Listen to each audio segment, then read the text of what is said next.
341. Talent card. Ding. Task completed. Triwizard Tournament 3 Forbidden Forest Escape. Red. Gained 8,000 experience and card. Forbidden Forest. Material card. Place a Forbidden Forest. Note, the Forbidden Dark Forest. Do not enter. Ted looked through his card pack. He'd already collected a lot of land cards. They could almost form a small territory. When could he use them?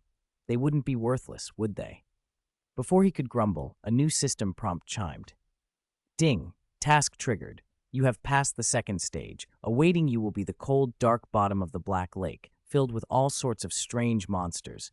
You will face many trials there until you rescue the imprisoned hostage. Go, brave warrior. Objective. Pass the third stage and achieve the highest score in the third stage. Reward, 12,000 experience. Cards, Black Lake. Murloc Tidehunter, blue. Series task. Rewards will increase each time. The experience reward had jumped again, and the cards were better too. Ted realized these system tasks were giving him hints about the next stage. The organizers must have already decided the challenge for Stage 3, but hadn't revealed it publicly. Yet the task description spelled it out. Rescue someone in the Black Lake. A little ahead of the game knowledge? Ted grinned. Cheating. Maybe. But useful. He checked his experience pool. Since the Quidditch World Cup, experience gains from Ideal Land had been rising steadily. When the Triwizard Tournament began and the two-way mirror terminals sold out, the number of Ideal Land users had surged more than tenfold. Most were forum lurkers, and only a fraction actually played the Magic games, and even fewer could send him experience and spirit power from far away, but even that increase was huge. Spirit power was absurdly abundant now, more than what was stored in the vault of negative emotions underground. Ted had started opening network channels to other countries because he had too much spirit power. Unused, it would become a problem. The experience gains were intoxicating. Profiting off other players was far faster than grinding monsters himself. This time his numbers were enough to level up. Experience pool, 75,456. To go from wizard level 11 to 12 required 66,000 experience. With a 10% talent reduction, 6,600, he needed only 59,400. System, upgrade wizard profession. Ding, your wizard profession has been upgraded. Current level, wizard 12. You have gained 1 attribute point and 1 skill point. 1 talent point added to spirit attribute, spirit 21 points, unequipped. 1 skill point added to magic penetration level 4. With 21 spirit, Ted felt his mental power sharpening and beginning to take form. Telekinesis emerged naturally. Magic penetration level 4 meant he could threaten enemies with high resistance. Ding, your wizard profession has been upgraded. Current level, wizard 12. You have gained 1 talent draw. 3 cards appeared in his mind, laid out in a row. All 3 were purple quality. The first showed a hand condensing energy into a solid stone.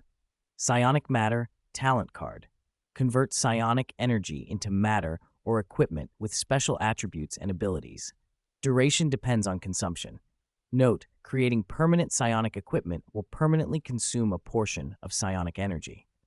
The second showed a blob of liquid transforming into a gold bar. Matter transmutation, talent card, allows you to freely transmute the shape, form, and properties of matter. From now on, the material world is at your command. Only the magnitude of consumption varies. Note, consumption in transmutation inevitably exists. The only difference is who pays for it. The third showed a mass of black magic shifting to light green. Talent card allows you to freely transmute the attribute of magic, no longer restricted by the ambient magic environment. Magic in your hands becomes completely pliant. Note, those skilled in water risk drowning, those who toy with fire risk burning. If the transmuted magic cannot be controlled, it may become a death sentence. Ted considered the 3. Purple cards were rare, very powerful. The first leaned toward the Mind Mage path. Psionic materialization could let him form objects like a Green Lantern ring. The second was pure alchemy, instantaneous matter transmutation without the usual complex processes. Though the note worried him, the consumption might be borne by something else. If the world was paying for his transmutations, he might be taking unearned advantage at an unseen cost. That made him uneasy. The third card mattered most to him as a wizard. He'd seen over and over that magic has attributes. In the Molten Lands, magic skewed heavily toward fire, halving many spells' effectiveness.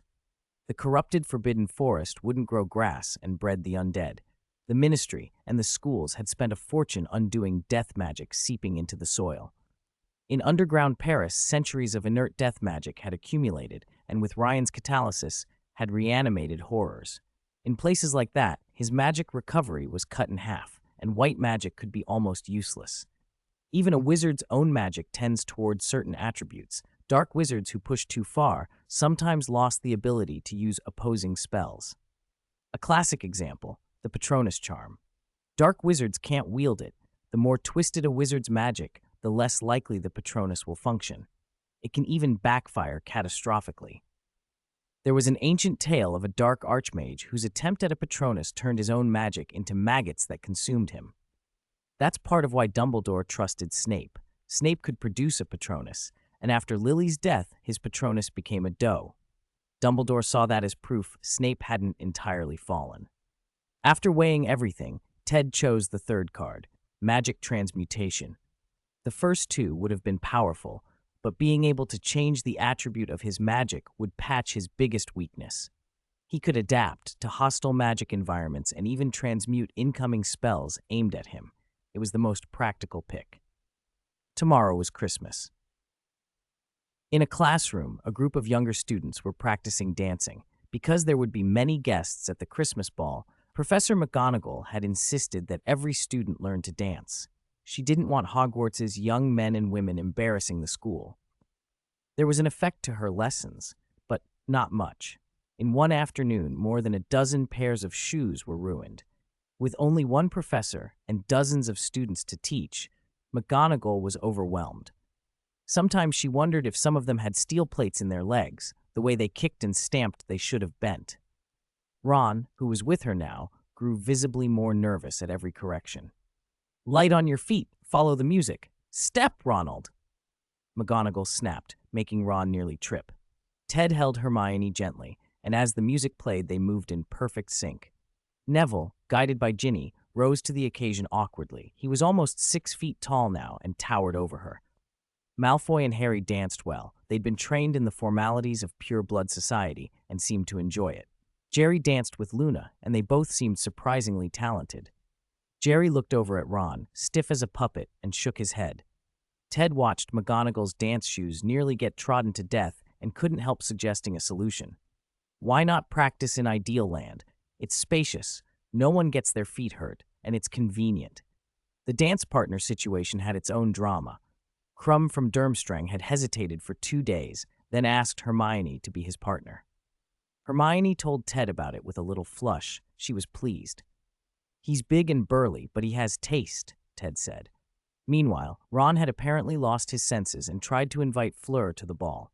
In the original tale, Fleur had looked at Ron like he was a sea cucumber. Here, Ron was stronger and luckier, and Fleur politely refused, enough to spare Lavender a meltdown. Fleur then turned to Ted and asked him to be her partner.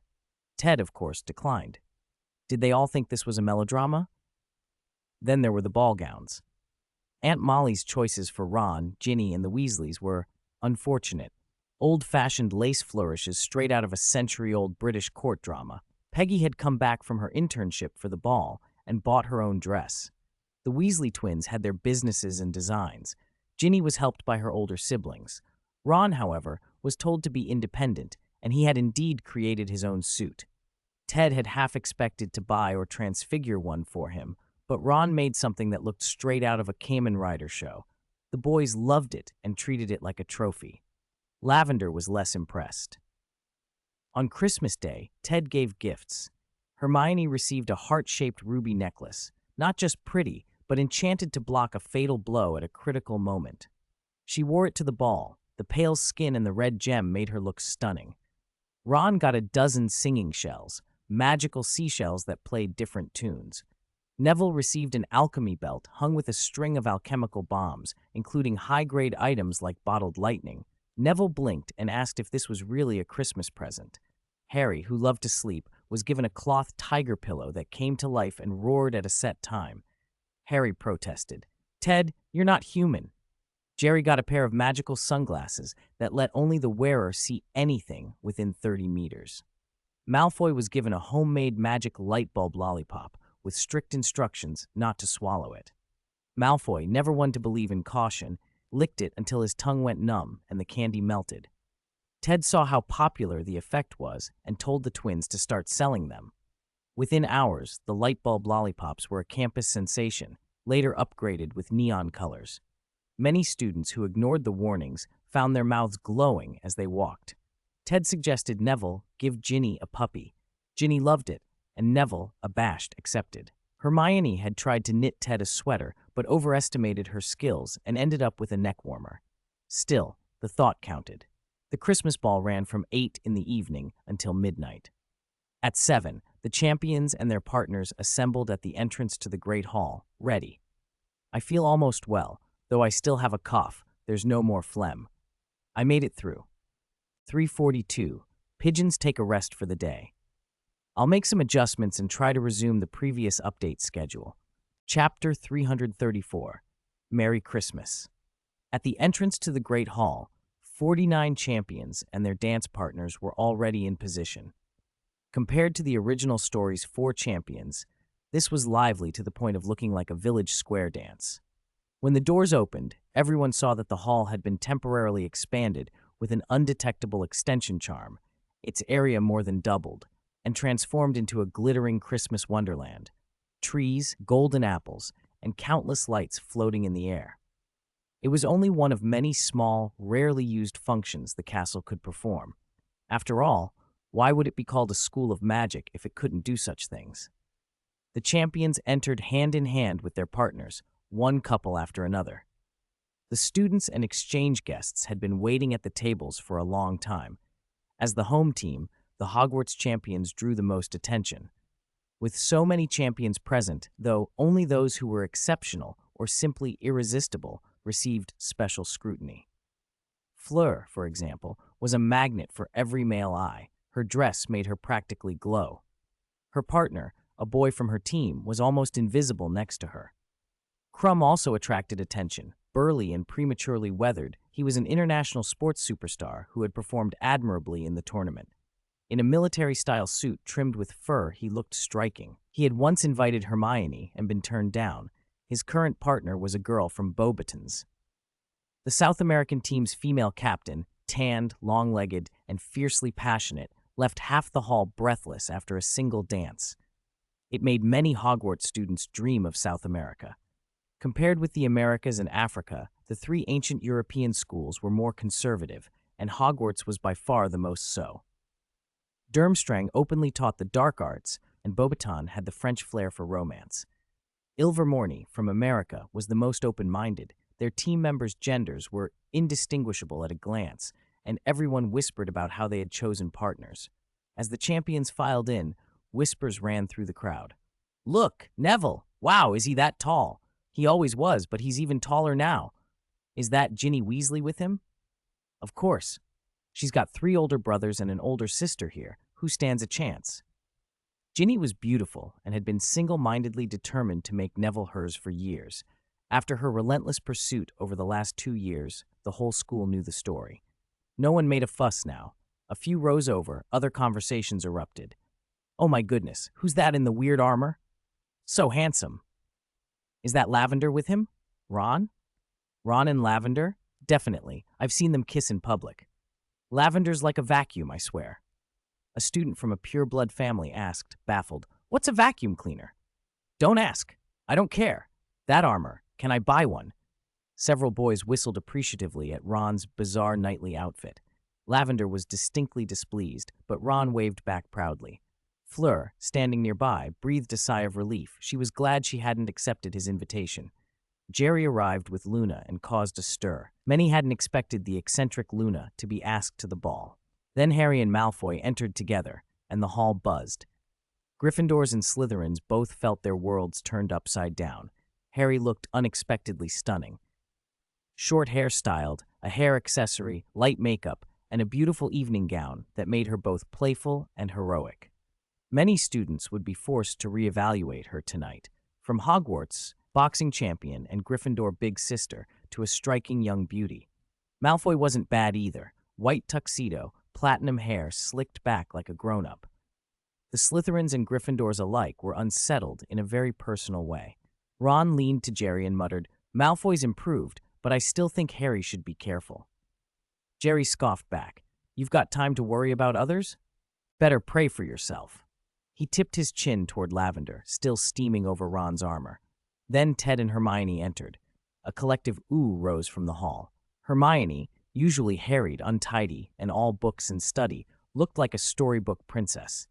At 16, she was in the bloom of youth, and after 2 years of using the pearl beauty cream Ted had developed, her skin was fair and luminous. Her gown was exquisite. Under the hall's lights, she seemed to glow. Where once she wore baggy robes and messy hair, now she had an elegant updo.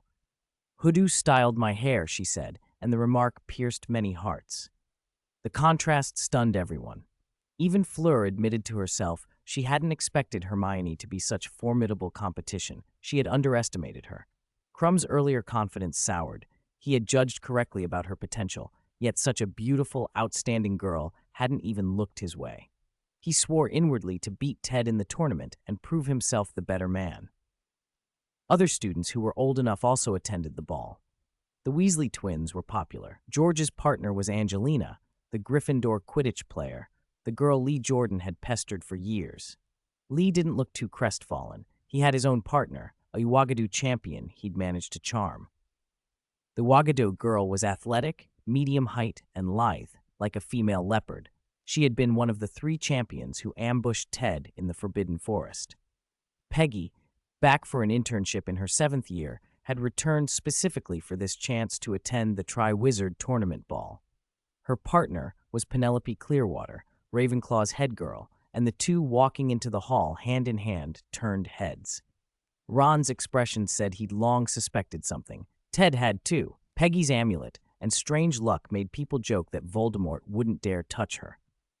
The ball began with the champions leading the opening dance. Ted and Hermione stood at the center, dancing with grace. Hermione's steps were beautiful, her smile was sweet, eclipsing even Fleur and holding every eye. Ted held her gently, watching her fair face, cheeks tinged with a shy smile. He could smell her faint perfume, lilac with a note of blackcurrant, and felt the urge to taste the sweetness of the moment. After the first dance, Ted sang. He considered singing Above the Moon, but in the end chose Lemon Tree. When his voice filled the hall, something quietly profound happened. Eating stopped. Conversations faded. Dancers paused mid-step. The music seeped in and lulled the crowd into a deep shared calm, an indescribable peace, a soft intoxication. A few resisted desperately. Dumbledore sat, drinking his wine and smiling. Professor Geller's eyes practically gleamed as he cut his steak. Snape, in his usual black even on a holiday, fought to control his pupils, which blinked and shuddered under the song. The Uagadou principal, whose features were somewhat simian, looked strained. He'd been using subtle transfiguration to conceal his human vulnerabilities and was struggling to hold his defense. The hawk-nosed professor from Ilvermorny looked fierce, his eyes pinprick small as he resisted. But most could not resist. Madame Maxime, Professor McGonagall, and many others sank into the music and seemed to enjoy it. Snape watched hard, not only fighting Ted's tune, but watching the way Dumbledore and this strange defense against the dark arts professor, Professor Geller, behaved. He'd always distrusted Dumbledore. Now 2 more people made him uneasy. The Uagadou principal talked big and got on Snape's nerves, but he was powerful, and transfiguration potions aimed at humans might be useless on him. The Ilvermorny man surprised Snape with his resistance. The man possessed an ability not seen in most visiting principals, and Snape took note. Karkaroff, as far as Snape was concerned, wasn't worth the breath of thought. 10 seconds after the last note faded, the hall returned to normal. Applause built slowly, then thundered. Everyone looked at Ted with bright eyes, some with admiration, others with the dawning, painful realization that winning him over would be hard. The dance resumed. Professors took to the floor. Flitwick and McGonagall danced together, and McGonagall had to bend down for him.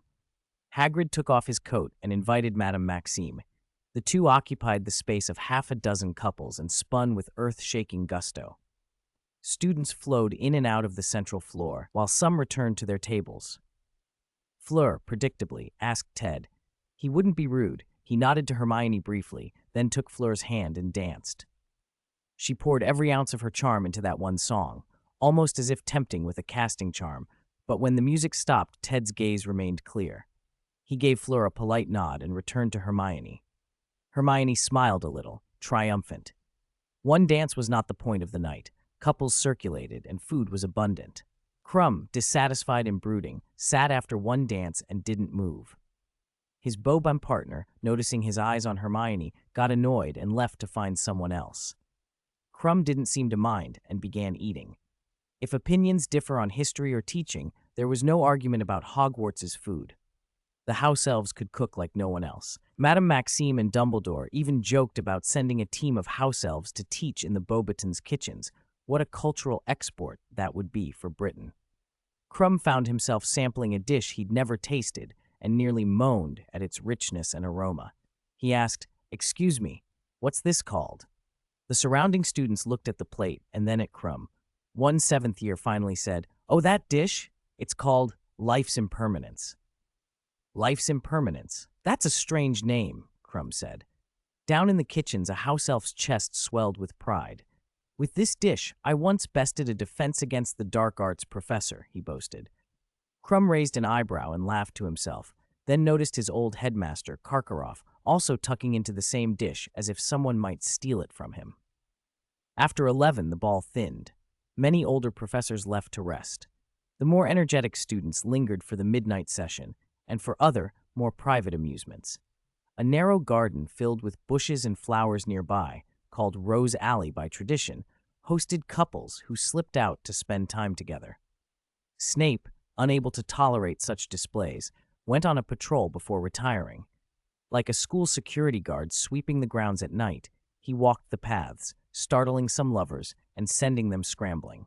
He'd barely turned a corner when he found two boys in a bush. Snape's expression spoke his annoyance. "How unlucky, my eyes." Ted stood on a nearby covered bridge watching the little scenes unfold. He had worried Hermione might be cold, so he'd placed a warming charm on her. He held her, felt the gentle warmth, and breathed in the scent of lilac and black currant. "Ever since I fell ill, writing has been harder. It all feels a bit forced. Life keeps delivering surprises. I can feel myself getting older. My body isn't what it used to be. It's strange. When I was in my best years, I had no money and was always worried about finances. Now my youth is slipping away and troubles remain, and I don't know what comes next. I feel a little melancholy." Chapter 335. Dumbledore, the Christmas Matchmaker. Christmas Eve was anything but peaceful. Looking at how events were unfolding, Ted half-joked that Dumbledore must have agreed to the Tri-Wizard tournament to worry about Britain's wizarding birth rate. Maybe it was a ploy to encourage international wizard marriages. Those older students about to graduate might end up married before the ink was dry on their diplomas. Ted didn't have the right to question grand old men's schemes anyway. He only made it back to the dorm in the latter half of the night. When he returned, only one roommate was awake. Terry Boot, the roommate who loved teasing Ansu and getting roasted for it, blinked blearily at Ted's entrance. "Ted, you're back?" "Oh, Terry, where are the others? Haven't they come back yet?" Terry shrugged. "Those two wandered off during the ball. I haven't seen them since." Ted cocked an eyebrow. "When did you get back then?" "Pretty much at the end of the ball." "Why?" "Nothing important. Sleep well." Was this a Ravenclaw? Staying up this late? Maybe he'd been sorted wrong. As for the two who hadn't returned yet, Ted hoped they were taking things easy. The wizarding world didn't have easy, discreet ways to fix unexpected consequences, and he did not want to imagine the aftermath. Elsewhere in the castle, in a narrow, shadowed corridor, two figures hissed in low voices. "If we don't act, we're finished. You saw him. He isn't ordinary. He's a serious problem. If we can get rid of him, we still have a chance. Then we do it. If worst comes to worst, a final confrontation." Agreed. A thin, small shadow slipped away first. The taller one lingered, fingers brushing the ancient stone wall until the hand came away with dust on the sleeve. In the headmaster's office, Dumbledore sat in a white robe across from Professor Gellert Grindelwald. Dumbledore's offers of tea and sweets sat untouched on the desk. He made a show of peering over his glasses. "Gellert, what precisely do you want?" Grindelwald didn't reach for a biscuit. He leaned back, quiet. "Let us be frank. You came about Ted, didn't you?" "Don't touch him," Grindelwald said flatly. "I don't intend to meddle in your affairs, but if you try to influence him, I will take steps." Dumbledore's smile sharpened. "Where is the trust between people?" Grindelwald listened to the rest of Dumbledore's speech in silence for a long moment. Then he said, almost wistfully, "I have seen a new future. Ted will be the key." Down in the castle's lower levels, Severus Snape was bent over one of the school's old cauldrons, brewing something neither simple nor safe. It was the kind of concoction that made the portrait over his shoulder frown. In this world, Dumbledore might be the first to have touched the ceiling of power, but there were other wizards of equal and near-equal ability: Grindelwald, Voldemort, and a cluster of the so-called half-step legends. The half-step legends were the wizards who had reached the end of the standard magical path, masters of their disciplines, usually elderly, often between 80 and 100. Most of them never managed the final leap, stagnating around level 16. A few pushed to level 17 or 18. Snape, by contrast, was still comparatively young and still had time. Snape's specialties were dark arts and potions. He was one of the top minds in Britain, behind perhaps only Voldemort and Dumbledore in his domain, and certainly among the top 5 potion masters. Yet grief over Lily Evans had stalled him, and progress had been slow. The arrival of Ted, Harry, and their year had nudged something awake in him. Recent disturbances in the Forbidden Forest had even relit his ambition. Now he was trying to find his own path forward, vague, promising, always just out of reach. Tonight's experiment had produced something miraculous and volatile. The brew fizzed and tore itself from material form into a wisp of green smoke that twisted into a grotesque, roaring mask. Snape didn't panic. With a flick of his wrist, he activated a runed circle. A siphon charm drew the smoke down into a crystal phial, which snapped into place with a sound like ice. The first time he had tried a breakthrough like this, he nearly blew his office apart. Residual potion matter could become dangerous constructs, deformed, magically charged things with destructive tendencies. He'd learned to contain them. Snape's crystal shelves already held 5 such phials. He placed the 6th next to them and adjusted its label with a tiny, satisfied sigh. The next morning, breakfasts around the school were a mix of listless faces and restrained excitement. It was a holiday. There were no lessons, and many students were grateful. In a tucked-away common room, Hermione leaned against Ted and leafed through an ancient volume about spell variations. Her power had grown by leaps recently, and she was searching for ways to sharpen her combat ability even more. Ted had called his friends together for a meeting.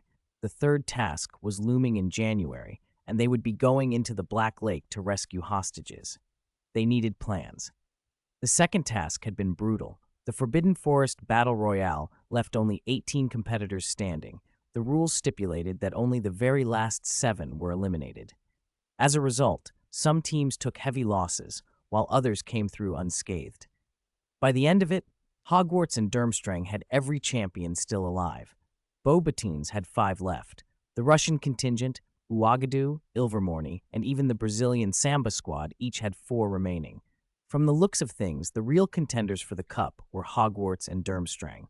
Durmstrang's champions had fought like students of darker, harsher arts, powerful, aggressive, and tricksy. Beauxbaton's representatives were classically well-rounded. Ouagadougou's champions were wildcards. Each of their 7 contestants moved in a different idiom, making them hard to predict. And the Samba team, they'd clearly come for the experience, and not the trophy. Their remaining members seemed to spend as much time charming the school as preparing for combat. Training had begun in earnest.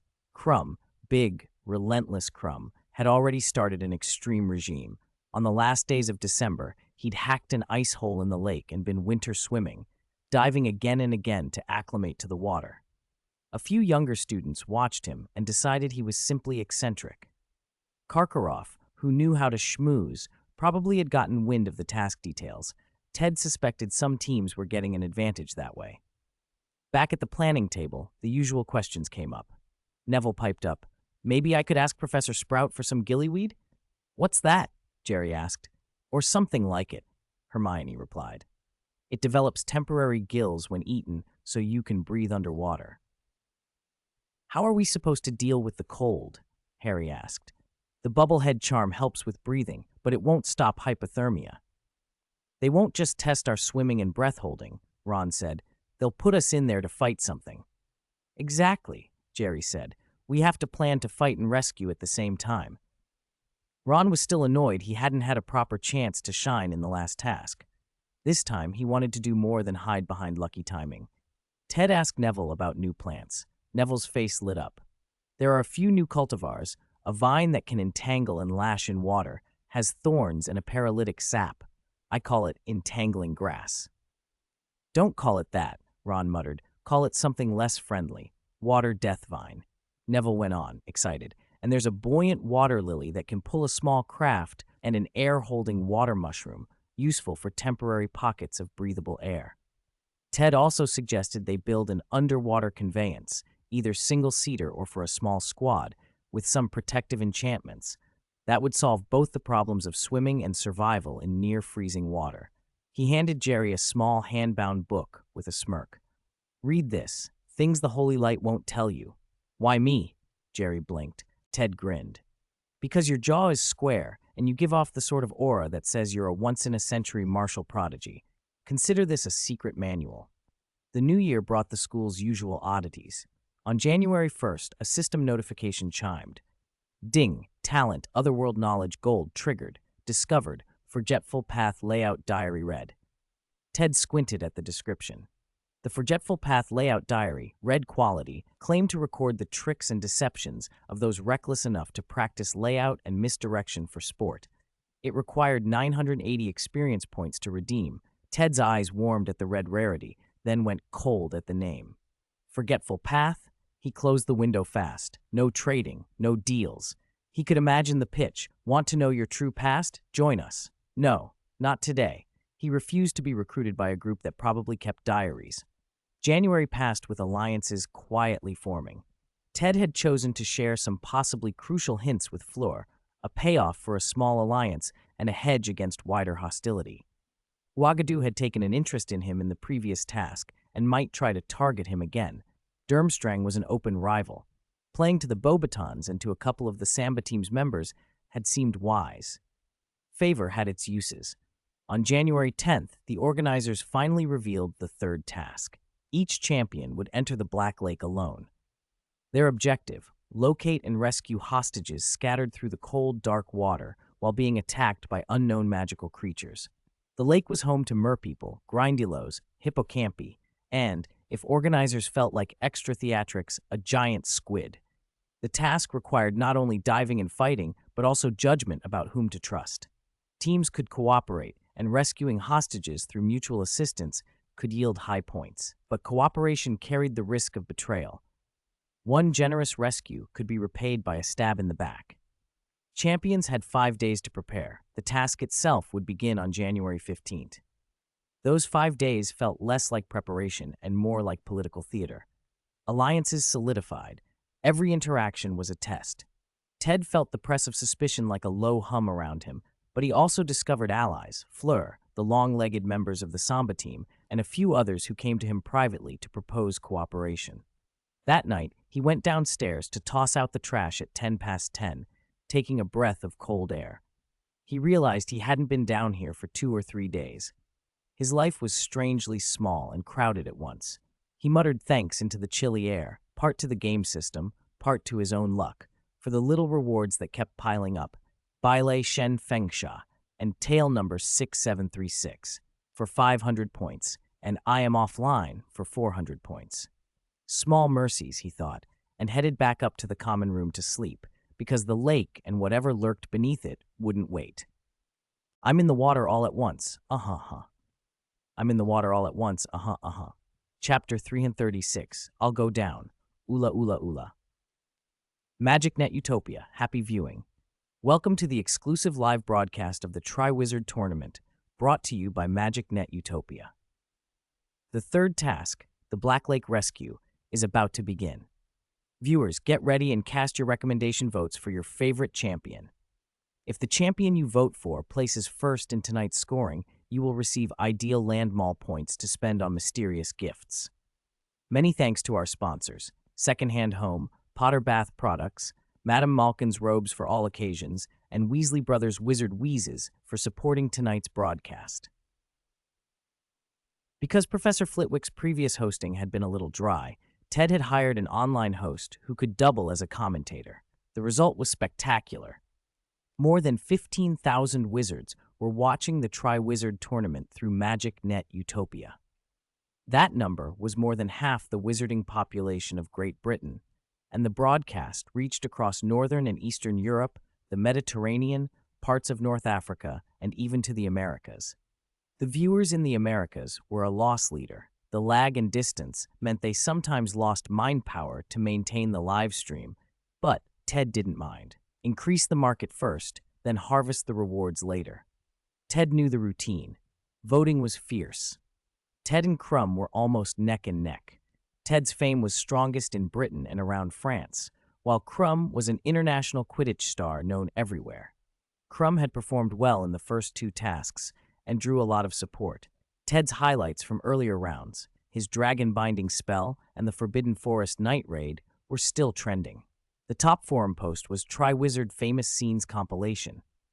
Ted's dragon binding against the Australian Protein Eye, his Forbidden Forest night raid titles like Dragon Rider and Night Raider, and Crumb's mid-air maneuvers over a dragon ranked high. Clips of Ron's Gundam launch, Harry's magic handprint, and Neville's sword Patronus were also making the rounds. By the Black Lake, Ted and the 35 other champions stood 2 meters apart, each centered in a 1-meter diameter circular teleportation array. The arrays looked like the one used in the Forbidden Forest last round, only this time everyone had their own. Whether Dumbledore intended to show off or simply to be thorough, bringing out those school-made arrays, developed from knowledge gleaned from the 4 portrait professors, stunned the visiting teams. Principal Hog of Ouagadougou muttered under his breath and kept quiet. The school's century-deep foundation was obvious. Perched on a conjured platform, Professor Flitwick checked a pocket watch and called out, "Ready, begin!" Immediately, the champions sprang into action. Some shoveled potions or herbs into their mouths, others activated magical devices, some cast spells on themselves, and many the teleportation arrays beneath their feet. A number simply dove. Ron, brimming with confidence, addressed his friends. "Let's go. Transform." He slung his left arm forward. A device on his wrist, like a watch, lit up as azure magical circuits spread over his skin. Within 10 seconds, a thin, full-body magical armor formed from his wrist outward, an enclosed diving suit with an artificial crystal screen over his face and a bubblehead charm to filter water and air. Ron's suit was the product of 20-something days of frantic work. Not flashy, but functional, light, insulated, waterproof, and simple to use. One by one, the others revealed their solutions. Fleur wore a wreath-like artifact on her head that, when activated, gave her the traits of a water nymph. She moved through the lake with Murperson grace, unfazed by the cold. Unsurprisingly, her viewer numbers instantly outstripped both Ted and Crumb combined. The Russian team's girls tested a cold resistance charm and dove in without complaint, their pale skin flushed slightly by the chill. The Ouagadougou champions generally had the edge underwater. Some became ribbonfish, others octopuses, and one transformed into a giant walrus, forms that moved naturally through the water. Ilvermorny contestants used bulky protective equipment and moved like astronauts on the lake bed, well protected but slow. The South American team used gillyweed and heat potions and slathered themselves in herbal mud that, as it turned out, repelled low-level magical creatures. Ted and Crumb were the last ones on shore. Crumb, competitive as ever, seemed intent on watching Ted to see what he would do. Ted waved his wand, conjured an enhanced safety barrier charm, a transparent oval shield, and stepped into his array, teleporting into the lake. Crumb drank a thick black potion, cast a complex spell that took him 10 seconds to complete, and transformed into a half-shark, half-human form. A human body with a great white shark's head, patterned by natural magic markings. The judges exchanged looks. They didn't know the exact spell, but they could sense it was advanced. possibly high-level dark arts in nature. Karkaroff beamed as his pupil vanished into the water, exactly the dramatic entrance he liked. A giant screen floated above the lake, broadcasting each champion's feed to the judges and the live audience. With fewer participants this time, each split screen was bigger. Ron's bubblehead display showed his own sensing module, a fist-sized sonar-like radar he'd built into the armor to compensate for the dim, muffled environment. Immediately after teleporting, Ron ran a scan and found 4 distinct magical signatures within 30 meters. The first was a scorpion-tailed shrimp, 2 sizes larger than a king crab, with a scorpion-like tail and a venomous sting that caused terrible swelling and could obstruct the airway. Its pincers could even gouge the bottom of a wooden boat. An otherworldly species first reported in an Italian lake, it usually favored swamps, but sometimes showed up in unexpected places and was aggressive in groups. Fortunately, Ron had only one to deal with. He opened a circular port in his palm. Pop! Sent a burst of sound so the shrimp was stunned, plucked out its vein, and stuffed it into his spatial pouch. Edible, he decided. Worth a try later. 2 of the remaining signatures were harmless magical fish that quickly swam away. The last was a Grindylow, a slimy creature with a goblin-like head, a roughly human upper body, and 8 tentacled lower limbs. Grindylows were numerous in the Black Lake and aggressive toward swimmers. The judges had seeded the lake with such low-level minions to keep the champions on edge. No one was meant to be fatally endangered, just tested.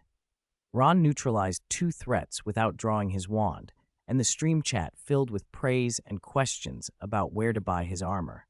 Most champions encountered similar low-tier enemies. Some dispatched them with ease, others were flustered.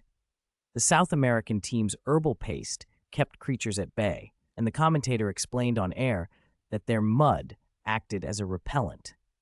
Using your advantages was part of the assessment, after all.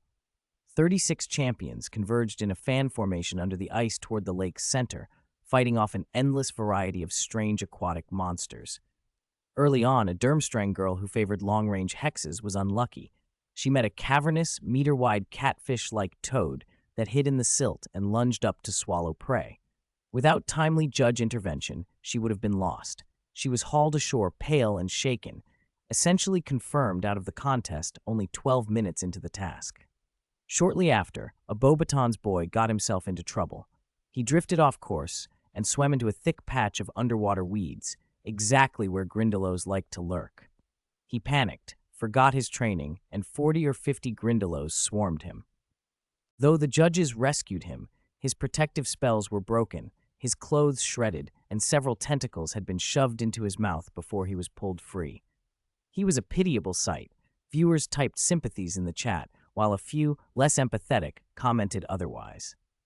The competition had barely begun, and already it was shaping up to be brutal, clever, and unpredictable in equal measure. The lake was full of danger, the strategy varied widely, and the live audience was eating it up. Because of his previous encounter in the Forbidden Forest, Ted had become more vigilant. He didn't expect his opponents to still find a way to target him. Although Ted had confirmed there was nothing on him, his enemies came from an old, cunning wizarding lineage with centuries of accumulated craft. This time, the principal of Wagado, the old black monkey, had personally intervened. He used a strip of enchanted leather to copy Ted's footprints from a stone. The African schools were particularly skilled in such curses. Some of their techniques were simply beyond comprehension. The principal had spent hundreds of galleons on a spell that would not only locate Ted, but strike at a decisive moment, giving his students the edge.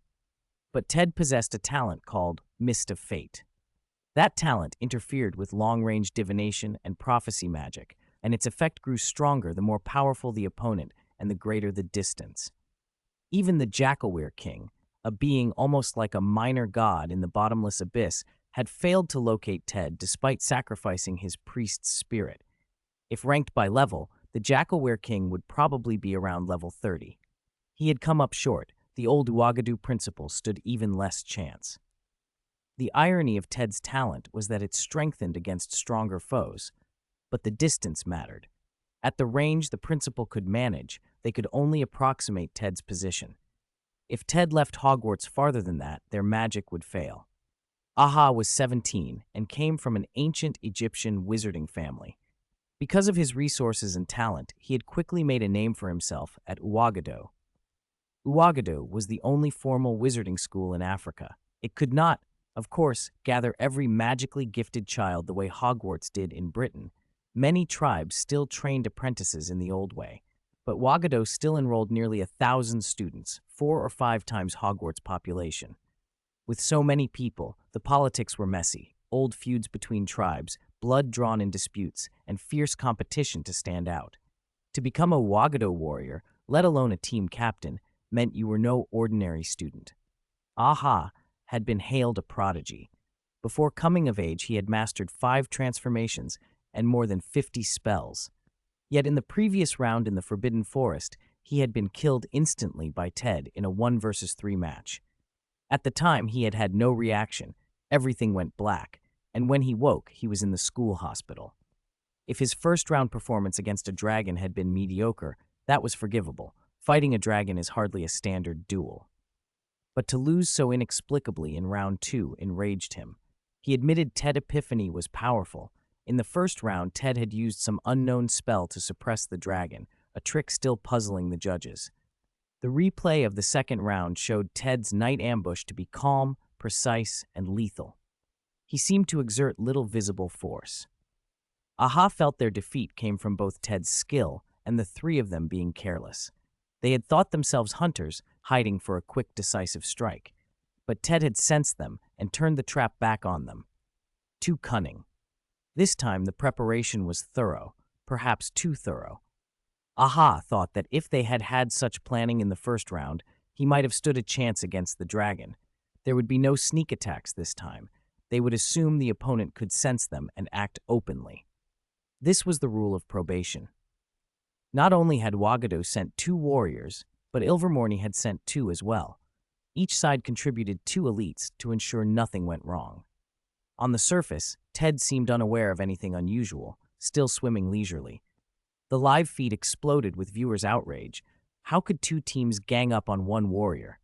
People demanded refunds. Their comments did nothing to affect the match, of course. The 4 warriors had already surrounded Ted, closing from both sides like a sandwich. The Ouagadougou and Ilvermorny fighters were still keeping their distance from one another. Aha remembered his principal's warning. Don't treat the Ilvermorny people as teammates, be wary. Their lead professor was also an old schemer. Each of the 4 carried hidden motives and feigned cooperation. At that moment, Ted still appeared absorbed in studying a strange magical fish. An opportune moment for an ambush. A small clump of black hair, like tangled waterweed, rose from the mud at the bottom of the riverbed and crept toward him. Suddenly, a mass of hair erupted, wrapping around Ted's legs and crawling up his body. Ted's protective magic held, but the hair began to enclose him like a black cocoon. At the same time, a skinny, curly-haired Ouagadougou warrior pulled what looked like a wand from his body and, with a flick, transformed it into a wooden spear. Scars crisscrossed his bare chest, raised, patterned marks from ritual cuts. He was a totem warrior, drawing power from totemic belief. His torso bore scars, shaped like Nile crocodile scales, formed through a painful ritual of cuts and potions, a crocodile totem. When he activated it, his strength, agility, and other attributes surged. If you looked at his stats, many would be above 15. He still used the spear to cast familiar spells, and then lunged, thrusting through the water like a charging crocodile. The black hair was more than a binding.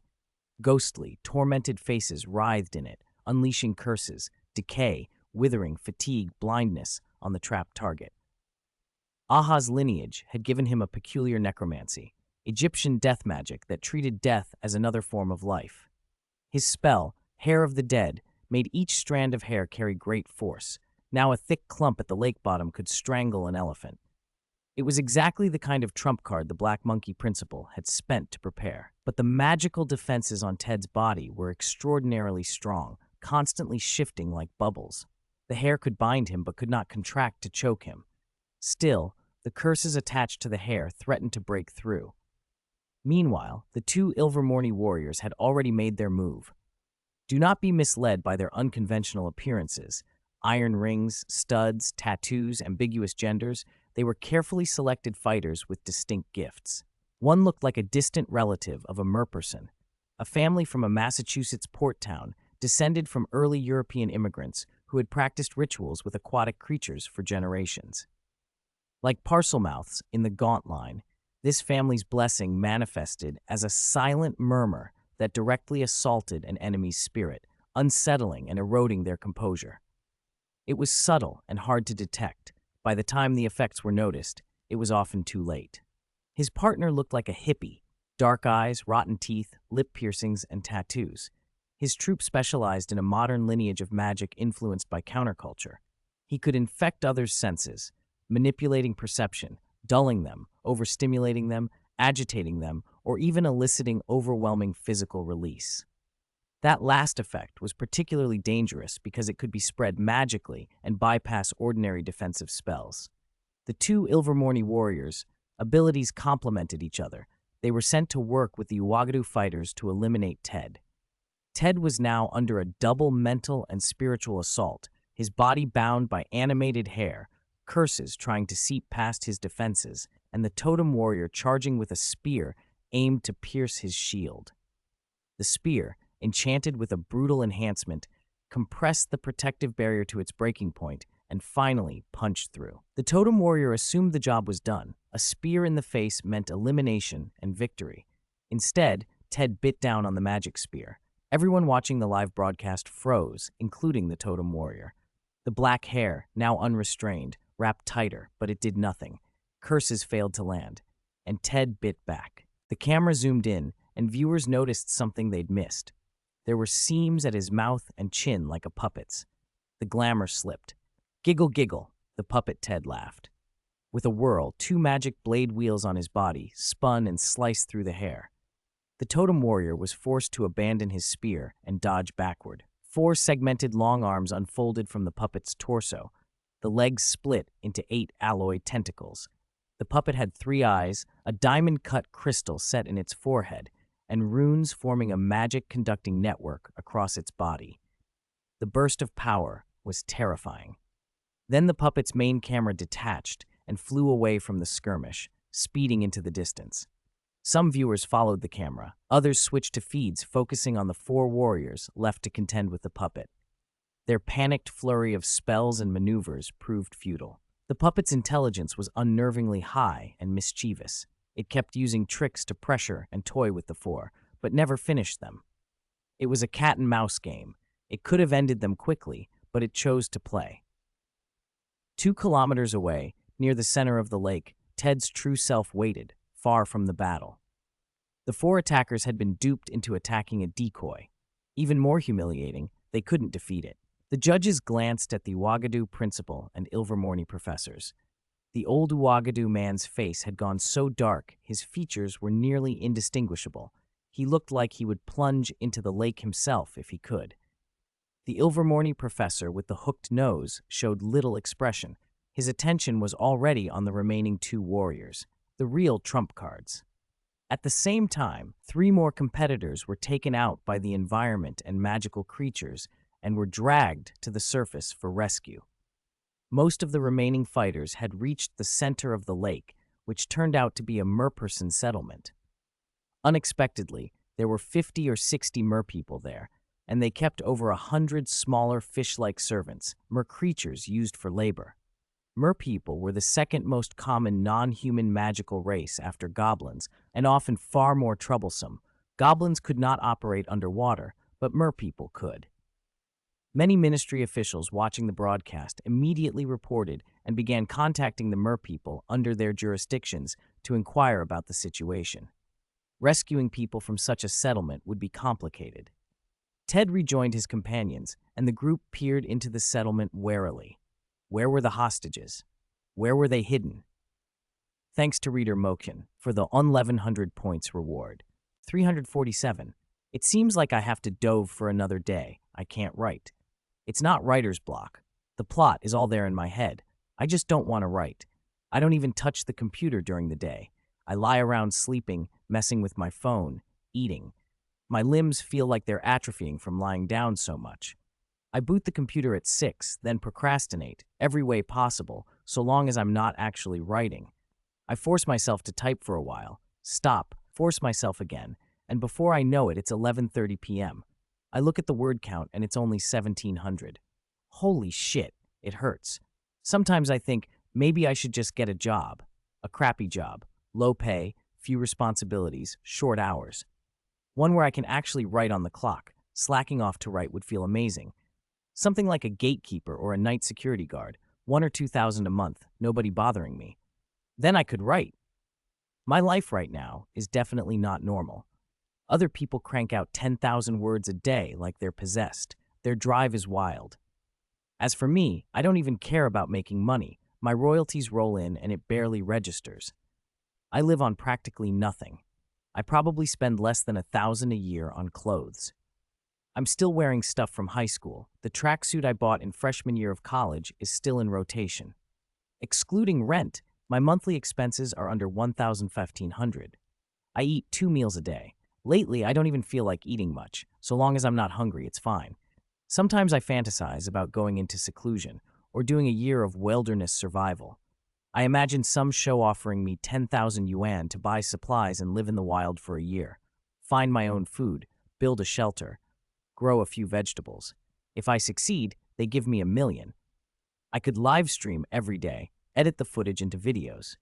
Ha ha ha. I even made a list. Food, supplies, tools, sigh. I just rambled about useless stuff and 500 words slipped by before I knew it. God damn it, I'm talented at everything except actual work. What should I do? I guess this is an atypical life. What should I do? I'm sick. I have a disease where writing causes me pain. By now, the situation had become distinctly more complicated. Everyone had known the rescue task would be hard. The judges clearly wanted to force the champions to cooperate, but no one had expected anything like this. Over 100 merpeople and an army of grindylows. Were they kidding? Merpeople were not simple beasts. They were recognized by the ministry and ranked above centaurs in status because they possessed their own aquatic magics. In the water, they were often stronger than wizards. That was why a merpeople tribe lived in the Black Lake right beside the castle. No one tolerated strangers snoring beside their beds. Ted's information, gathered from house elves and the 4 portrait professors, had been alarming. There was at least 1 merperson elder at professor level in the tribe, level 14 to 16, and around 10 merpeople above level 10. That alone was a formidable fighting force. Even if every champion from every school joined together, victory was far from guaranteed. And then there were the grindylows, well over 100 of them. Most were low level, but several reached level 7 or 8, and Ted had even detected a bluefin sage at level 12, the highest among the grindylows. 7 or 8 of the grindylows were spellcasters. Their spells resembled ice shields, indicating a mastery of water and ice magics that made them deadly in their element. Who were they supposed to save? Where were the hostages? About 20 to 30 champions were hiding on the outskirts of the merpeople village. They had found each other, but none dared to act. If they drew the attention of the Grindylow patrol, it would be disaster. Underwater, Ron flicked a small Grindylow unconscious with a muffled thud from his armored finger and cursed, "It's not just merpeople, there's Grindylows too. So many of them." Hermione's voice came over the comm. "I read that many merpeople tribes, especially in cold waters, keep Grindylows for perimeter security and food." "Of course," said Harry, thinking he would rather surface, storm the judge's table, and throw his diving helmet at them. "So on top of merpeople, we have Grindylows guarding the perimeter. Great." From the shadows by the reeds, Jerry popped his head out. Shadow power had made his stealth almost supernatural. He startled allies by appearing where no one expected. Where did they get all these Grindylows? What do they eat? Is there anything left in the lake? Ted considered the implications. A population that large of Grindylows didn't appear overnight. Either the merpeople had long used them, perhaps even bred and tamed them, or the judges had arranged this for a reason. Was Dumbledore using the Black Lake to send a message or to test the champions? Ted didn't trust being pushed into a corner, but he also understood the value of alliances. Relying on brute strength alone was Voldemort's way. In a civilized world, you needed strength and friends. Ted to Fleur, Want to team up? He said into the comm. Okay, she replied with a musical laugh. Crumb? No teaming up, Victor answered at first. Then we'll have to take you out first. There are only 5 of you and dozens of us. Don't forget your teammates. Just this once, Victor muttered. On the other side of the lake, Golem Ted, the mechanical construct that Ted had built in part with advanced artificial intelligence, was performing in its own skirmish. The golem had been calculated from countless mind power inputs and knew how far to drag a fight out without losing. But when 4 champions pressed it, the golem's patience snapped. After deftly dodging a series of spells, it struck and finished them within seconds, then tipped an imaginary hat in a perfectly absurd, gentlemanly bow. A young wizard who had come with the official rescuers couldn't help asking, "Excuse me, do you have self-awareness?" The golem brightened. "Of course, I am aware I am myself. I think, therefore I am." That answer made the young man fumble for words. The older wizard with him gently patted the boy's shoulder. "Time to go back," he said, uneasy at the thought of a construct that seemed to think like a person. "Goodbye, Jax," the boy said. The golem had just named itself Jax. Jax watched the rescuers take the 4 unconscious champions away, then a blue light flashed along its frame and it vanished. Within the school grounds, it could teleport freely. Ted would have liked to strap a lamppost to it, but there was no time. He and his allies were coordinating interference. The plan was simple.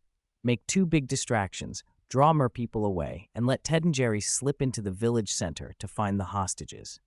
Fleur and Durmstrang provided the noise. Within minutes, 2 huge disturbances lit the water several hundred meters apart, a blinding flash and a heavy explosion. Durmstrang's dark arts were not subtle. At least 80 or 90 merpeople, led by more than 20 merpeople elders and warriors, surged to investigate both directions. Ted and Jerry had already vanished into the village.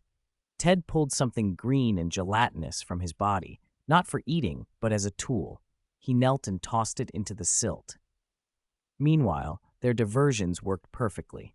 Fleur's Vila charm and natural grace did more than distract. She swayed and smiled, and a handful of merpeople were entranced enough to lower their spears and turn on their own.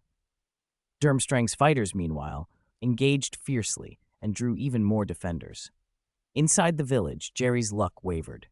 The first longhouse he entered seemed to be the chief's. Strange protective spells crawled across the threshold. If Jerry had not been able to melt into shadow, he might have walked into a trap. Ted, lucky by contrast, slipped into a different, very luxurious longhouse and found what he had been looking for. It wasn't what he expected.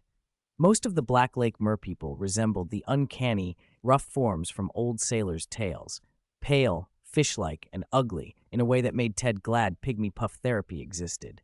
But the merperson he found was the image of a fairy tale. Long golden hair, snow-white skin, delicate features like carved porcelain, and a shimmering fishtail.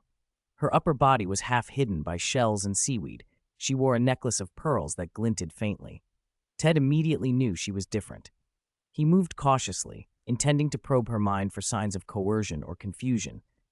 But she was protected. Her pearl necklace pulsed a faint light that blocked Ted's mind power. "Who's there?" she called, genuinely startled.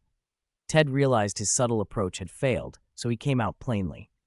"Hello, I'm a wizard from Hogwarts, Ted Epiphany. We're here to rescue a hostage from the merpeople tribe." The merperson cocked her head, curiosity and alarm dancing across her lovely features. Her voice, like a siren's, was almost hypnotic. "A hostage? There is no hostage here. I'm visiting. I don't know what I'm supposed to do." Ted's mind raced. 8 times out of 10, she was confused because she'd been tricked or sold. He sent a quick message through the comm. "I found one. I'll figure out how to get her out. Cover me." Fleur and Crumb were already stretched thin. Durmstrang's men were bleeding in numbers from their heavy fights, and Fleur's bewitching presence had swayed a few merpeople, but she couldn't hold them forever. Ted wondered, briefly and wickedly, whether he should press and take out a few more enemies while the distraction lasted. But ethics and game rules, and the fact that complete annihilation would bring more trouble than glory, won out. The merperson refused to go with him. She insisted she was not a hostage. Ted couldn't force her with mind power without exposing a powerful trick, and he didn't want the backlash of taking someone unwillingly. Persuasion failed. So Ted did the pragmatic thing. He slipped behind her, tapped her lightly at the base of the skull, and when she slumped unconscious, he cradled her in one arm. At the same moment, Jerry's side of the village erupted in chaos as more than 30 of the Weasley twins' specially modified, super-invincible underwater dung bombs detonated in sequence. The water turned a sickly yellow-green. Viewers watching the broadcast turned away with sympathetic disgust. Ted pulled out his wand with his free hand and spoke the command he'd practiced. Release Softy. Use card. Promotion. Target Softy. The mud at the bottom of the lake began to stir and shift. The longhouses rocked. For a moment it felt as if the entire village were shrugging off asleep. Even a giant squid several kilometers away seemed to sense the disturbance. It thrashed toward the shore and burrowed into the mud as it approached, curious or irritated by the commotion. Ted tucked the unconscious merperson under his arm and prepared to make the slow, careful retreat back through the chaos. While around him, the champions pushed to take advantage of the pandemonium and prove themselves in a challenge the judges had turned into something far messier than anyone had expected. Chapter 339, Lee Jordan is Blessed. By this point, the Merperson village was uninhabitable, a yellow-green mess. The slower merpeople had already fainted and floated belly up. Jerry himself had only just escaped, his tiny legs churning like wheels. Who knew why the twins had made that thing's range and spread so powerful? It was practically a 500-meter effective kill zone and a 100-meter firing range. Normally, the Merperson elder, who lived in the village, would have done nothing. Even when Jerry had slipped into his living room and almost been caught by magic, the elder had pretended not to see. But this was different. You're blowing up the septic tank. If he could tolerate this, he shouldn't call himself a Merperson anymore. He'd be a maggot. He couldn't bear it. As the elder swayed his fishtail and rode a current out of the stench bomb's range, gasping through his gills, the lake bed beneath his feet trembled. Softy, under the enhancement of revealed its true form, an irregular oval at least 300 meters across. It didn't just cover the village, it spread beneath the surrounding area. When Ted had thrown it down earlier, it had burrowed into the lake bed. Now the entire Merperson village sat on Softy's back and began to float to the surface. What? What is this thing? Damn it! Stop! Stop it! The Merperson elder sputtered. At 70 or 80 years old, he had never seen anything like this. He raised his coral staff and sent a rapid swirling current toward Softy. The current became a vortex 4 or 5 meters across, but Softy was unaffected. The swirling water hit its bouncy body and dispersed like a wave of flesh. Some of the diffused magic was even absorbed by Softy. The elder went quiet. Was this the warning Dumbledore had given him? Ted didn't know what Dumbledore was thinking, and since no one had consulted him, he decided to take matters into his own hands. As far as he was concerned, deal with the consequences yourselves. After all, it was only a Merperson village, and besides, they were ugly. Not all the merpeople had stopped fighting. A Merperson spellcaster with a necklace of dried seahorses began chanting. His spell was actually a summoning. A kelpie, far larger than usual, formed in the water, a horse of water whose hooves churned a shifting mass of liquid and whose mane was a trembling current. It charged straight for Ted. Ted had the little Merperson in one hand, and his feet were like jets as he shot for the surface. The sight looked like a thief fleeing with his prize, a target for hate. But Ted had teammates. Ron used a water ripple technique that made the kelpie stumble and tumble. He drew a spear-like object from his bag of holding. Magic gathered at its tip and formed the head of a trident. Dragon before, Phoenix behind, go! Ron cried, and the trident split the water, shooting toward the kelpie at a speed that would have been faster than air. The kelpie was a clever, powerful creature, especially underwater. It narrowly dodged, the trident head skimmed it. Then the trident's tail transformed into a hook that swept in and latched onto the kelpie's body. A magic rope connected the hook to Ron's underwater armor arm. "Ha-ha! I got you!" Ron shouted. The live stream audience hadn't expected that twist. The kelpie made a frantic charge. Even its summoner couldn't control it.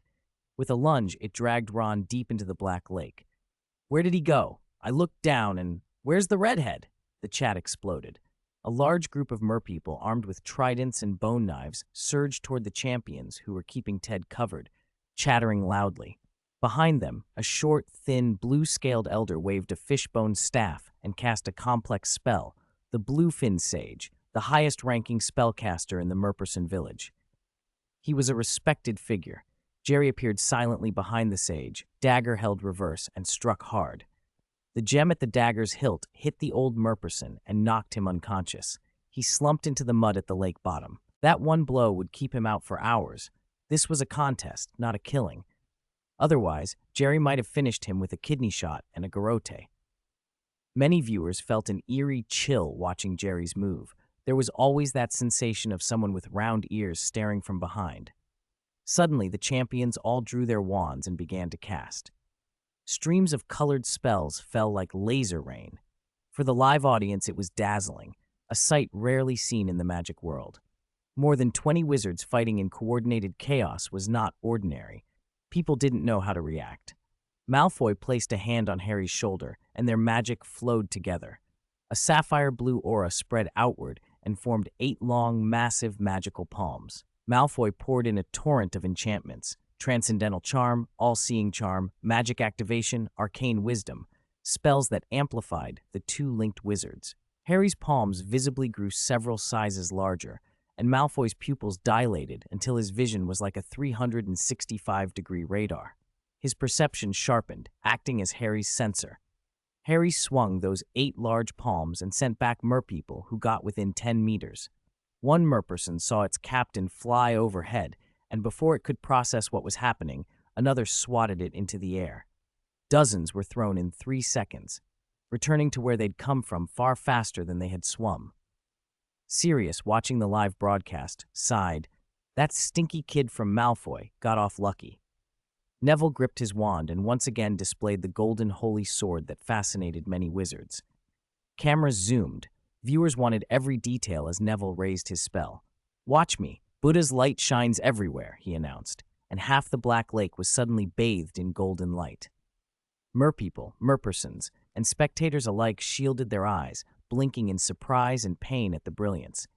Now there was no stopping Ted from taking the little merperson, nor Softy from surfacing. Fleur swam up to Ted and circled him, showing off graceful curves.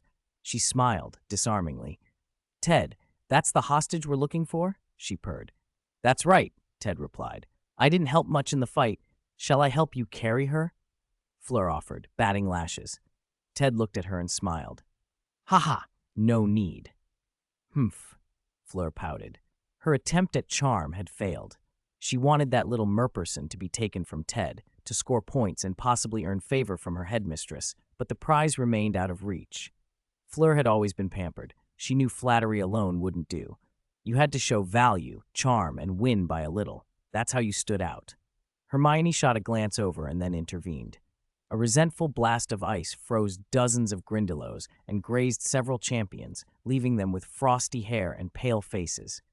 "I'll take center stage. Willow leaf brows, cherry lips," Hermione said smugly. "Back during the Triwizard tournament, the champions shook when they saw me."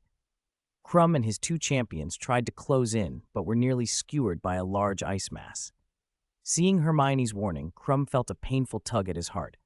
Softy broke the surface. A camera snitch floating above the Black Lake captured the sight. A supersized ship-like green jelly that pushed through the ice, parted the water, and carried the entire Merperson village into the cold winter sky. Merpeople and merpersons floated on the surface, bleary and lost, staring at the desolate shore. They had no feet to stand on, but they watched helplessly. The merperson elder, leaning on his coral staff, stood on a building and looked toward the tiny black dots of wizards in the distance. He knew Dumbledore must be among them. He'd been a bit too aggressive, he admitted, but there was no denying the standings. Ted had the highest score, and second place went to Fleur. Sometimes charm is power. Karkaroff, furious that Jerry had polluted the Merperson tribe, had tried to mark him down drastically. He wanted to knock Jerry out of the tournament. The Merperson elder spoke up, though. "It's all right. It was an exchange. We agreed beforehand. They are children. It's nothing." Watching Karkaroff's awkward face, the stream's chat filled with mocking comments. "You're making me look like a traitor." Karkaroff wanted to snap. 7 champions had been eliminated, 1 from Beauxbatons, 1 from Durmstrang, 1 from Russia, and 2 each from Ouagadougou and Ilvermorny. Beauxbatons had 4 remaining, Durmstrang 6, Hogwarts all intact, the Russian team 3, Ouagadougou 2, Ilvermorny 2, the Samba dance team 4. After this wave, Ouagadougou and Ilvermorny were down to only 2 champions each. The Black Monkey principal, the Ouagadougou head, looked thunderous. Forget the championship, just surviving the next rounds with dignity would be a victory. He stopped scheming for now. Hogwarts had a genius on its hands. Between that monstrous summoned jelly and the odd magical puppet earlier, whatever trickery Ted had at his disposal was beyond the reach of most graduating wizards. Hogwarts had produced someone special. In a few decades, there might be another Dumbledore. It was worth noting that of Ouagadougou's remaining 2 champions, the female was Lee Jordan's Christmas dance partner. Her underwater form had been a dolphin. Lee Jordan was blessed. After the competition, the champions came ashore, soaked and chilled. Wizards cast water removal and warming spells, handed out towels and hot drinks. A reporter came to Ted, Rita Skeeter, pretending not to know him while gripping her recorder tight. "Student Ted, tell me about that huge green squishy thing of yours," she asked, searching for words. Ted, holding a cup of coffee, smiled. "This is my pet. Its name is Softy. It's a new magical creation with many properties. It played a big role back in Paris as well." "A magical creation you made? That's incredible," Rita gushed. "Oh, I accidentally created it during a little experiment based on knowledge from a Defense Against the Dark Arts professor." Dumbledore watched the interview and looked over at Professor Geller. Geller shrugged. "Hey, don't look at me. I'm not good at that sort of thing. I think it must be that first-year professor?" Dumbledore narrowed his eyes. Gellert clearly knew Ted well and had investigated his background. He also knew that Quirrell was skilled in transforming magical creatures. At that very moment, a voice, colder and far away, complained, "Damn it, slandering me. I would never make such a soft, strange thing." A notification pinged. Ding. Mission completed. Try Wizard Tournament the 4. Black Lake Rescue Red. Gained 12,000 experience. Cards obtained. Black Lake Red. Merperson Tidehunter Blue. Black Lake Red. Material card. Place a Black Lake. Note, many aquatic magical creatures will breed in the lake. If not contained, they may come ashore. As before, this is treated as a land card. Merperson Tidehunter Blue. Summon card. Summons a Merperson Tidehunter to fight for you. Duration, 30 minutes. Cooldown, 10 hours. Merperson Tidehunter Level 3. Merperson's elite unit attributes: Strength 8, Constitution 11, Agility 10, Intelligence 4, Perception 6, Spirit 4, Charisma 4. Talents: Aquatic Species, Green. Elite Unit, Green. Tidehunter, Green. Equipment: Fishbone Spear, Green. Fish Scale Armor, White. Skills: Summon Merperson Scout, Warlord's Battle Cry, Giant Wave Impact, Tidal Shell, Salty Fish Thrust. Evaluation: Riding the waves, hunting the tide, a rare fighter among merpeople. "Ooh-hoo, I haven't gotten a good card in ages. Now I've got underwater combat power too," Ted said. He wanted to summon it, but he had a more important duty: return the Merperson village to its original state. As for the little Merperson, that was a hostage he'd rescued. A distinguished guest, who, of course, should be well cared for in the castle. No need to worry. When Ted returned to the castle, after settling the village, he discovered the little Merperson had already been taken to the girls' dormitory by Hermione and Fleur. They'd reached the same conclusion simultaneously and spontaneously collaborated. Ted stared. What kind of person do you take me for?" Thanks to book friend, Bilei Shenfeng Sha for the 500 points reward. "Ellie, you'll stay here until your family comes to pick you up. Make yourself at home," Hermione said softly, cradling the little Merperson with an affectionate tenderness that made her seem older than her years. Because Ellie's needs were unusual, she had been temporarily housed in the Ravenclaw head girl's bathroom. Its large bathtub was the only place they could keep her hydrated long enough. Besides, the skimpiness of Merperson attire was deemed wholly inappropriate for Hogwarts' younger students. As Hermione helped Ellie into a robe and some warm clothes, Fleur lingered by the door and shot her a look. Then she leaned close to the little visitor and, in a sing-song warning, began to fill her head with dire tales about humans. "Especially human boys," Fleur said with theatrical shudders. especially human wizards, especially those who are very handsome, speak charmingly, happen to be Ravenclaws, and are named Ted Epiphany. In short, be careful. Really? Ellie's wide eyes trembled with the sort of naive trust that made Hermione's heart ache. We're only looking out for you, Hermione soothed. Girls don't lie to other girls. It took more coaxing than either of them liked to admit. Between Fleur's melodramatic warnings and Hermione's practical reassurances, they eventually calmed Ellie down enough to let her nap. When the two older girls stepped out of the lavatory, Hermione rolled her eyes. What's so special about him? He knocked her out with one strike, for goodness sake. Who does that? Fleur gave a tight-lipped smile. Neither of them said it aloud, but both reached the same conclusion. First, neutralize any rival for Ted's attention. The little merperson was sweet, had an adorable voice, and even a fishtail could be turned into a plus. In their minds, the threat was real. That evening, Ted found himself summoned to Dumbledore's office. Professor Geller was already there. Dumbledore, calm as always, explained the trouble. The Merpeople Elder had been acting on ambitious designs, trying to use Ellie to reach other deeper-sea merpeople and exploit the changing tides of this world. The seas were shifting in ways the land had not yet felt, and some magical races, far below the lake's surface, had advanced quickly. The Elder's intentions, Dumbledore said, were improper and potentially dangerous. Ted snorted. Delusions of grandeur, he said. Ugly and grandiose, not even a sense of reality. Dumbledore admitted he couldn't handle the matter with the full force of the ministry or the school without making sparks fly. What he wanted was a measured warning from someone less formal. Ted was the right kind of person for that, capable, intimidating without being an official enforcer, and likely to leave a lasting impression. He hadn't told Ted the plan because, frankly, Ted's instincts would lead him to teach the Elder a lesson regardless. What followed, however, exceeded even Dumbledore's expectations. Softy, Ted's bizarre, enormous green creation, had turned out to be a lot more useful than he'd planned. During the little operation on the lake, it had dragged a whole merfolk structure to the surface, enduring spells and physical attacks that should have done far more damage. Spells fizzled against its skin, and spears melted away. It was more resilient than anything they'd seen, and its size alone made the point Ted wished to make. When Dumbledore heard about it, he made a wry face. Professor Geller stroked his beard and asked about Softy's origins and nature. Ted fudged the truth. He hinted at a fragmented experiment from inherited notes, an idea he'd resurrected and accidentally perfected. He joked about feeding it affectionately with school rations. He deflected inquiries about the creature's strange self-awareness by alluding to Professor Quirrell's old documents and the need for further study. After the Tom Riddle diary incident 2 years earlier, any hint of a self-aware magical object demanded attention. By the time Ted left the office, he was muttering about two old men fussing over details while the real problem had already been dealt with. At the entrance to the room of requirement, he frowned.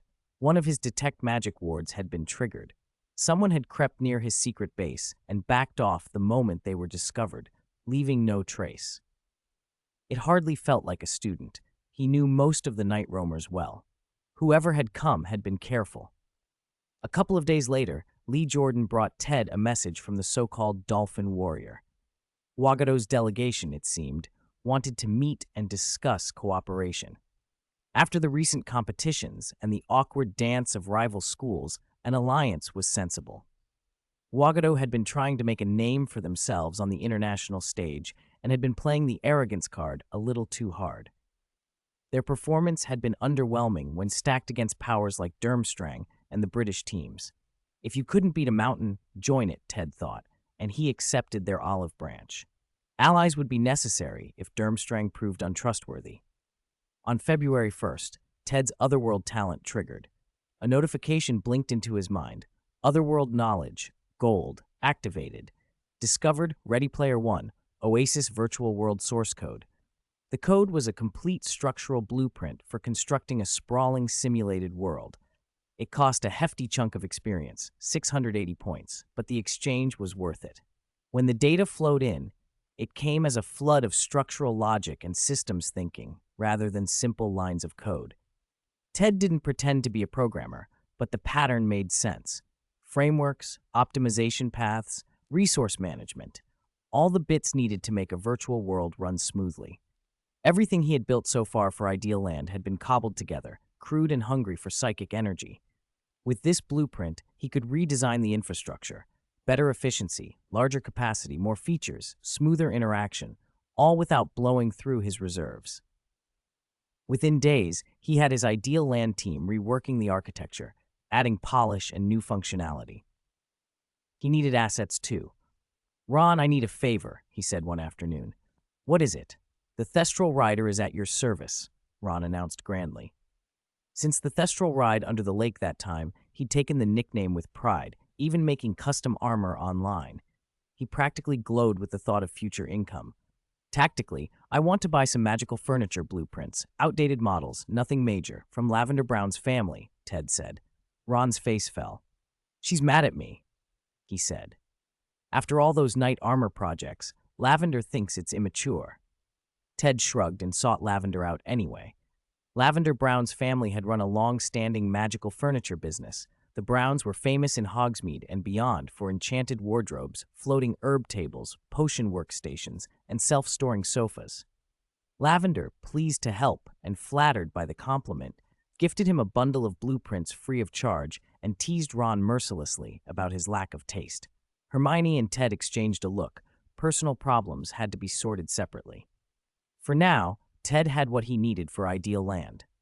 Valentine's Day arrived with the usual campus-level chaos.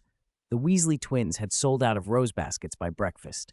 There were more couples than Ted remembered ever seeing at Hogwarts. 20, maybe 30 inter-school pairings. Roaming eyes, nervous smiles, and the clumsy theater of young love made the morning deliciously entertaining. Ron sulked at a little rival handing Lavender roses, and Lavender, despite herself, flirted back with a smile that made Ron miserable. Ted had planned to spend the day quietly with Hermione in the secret base, but Fleur intercepted him at breakfast with diplomatic flair. "I represent Beauxbatons.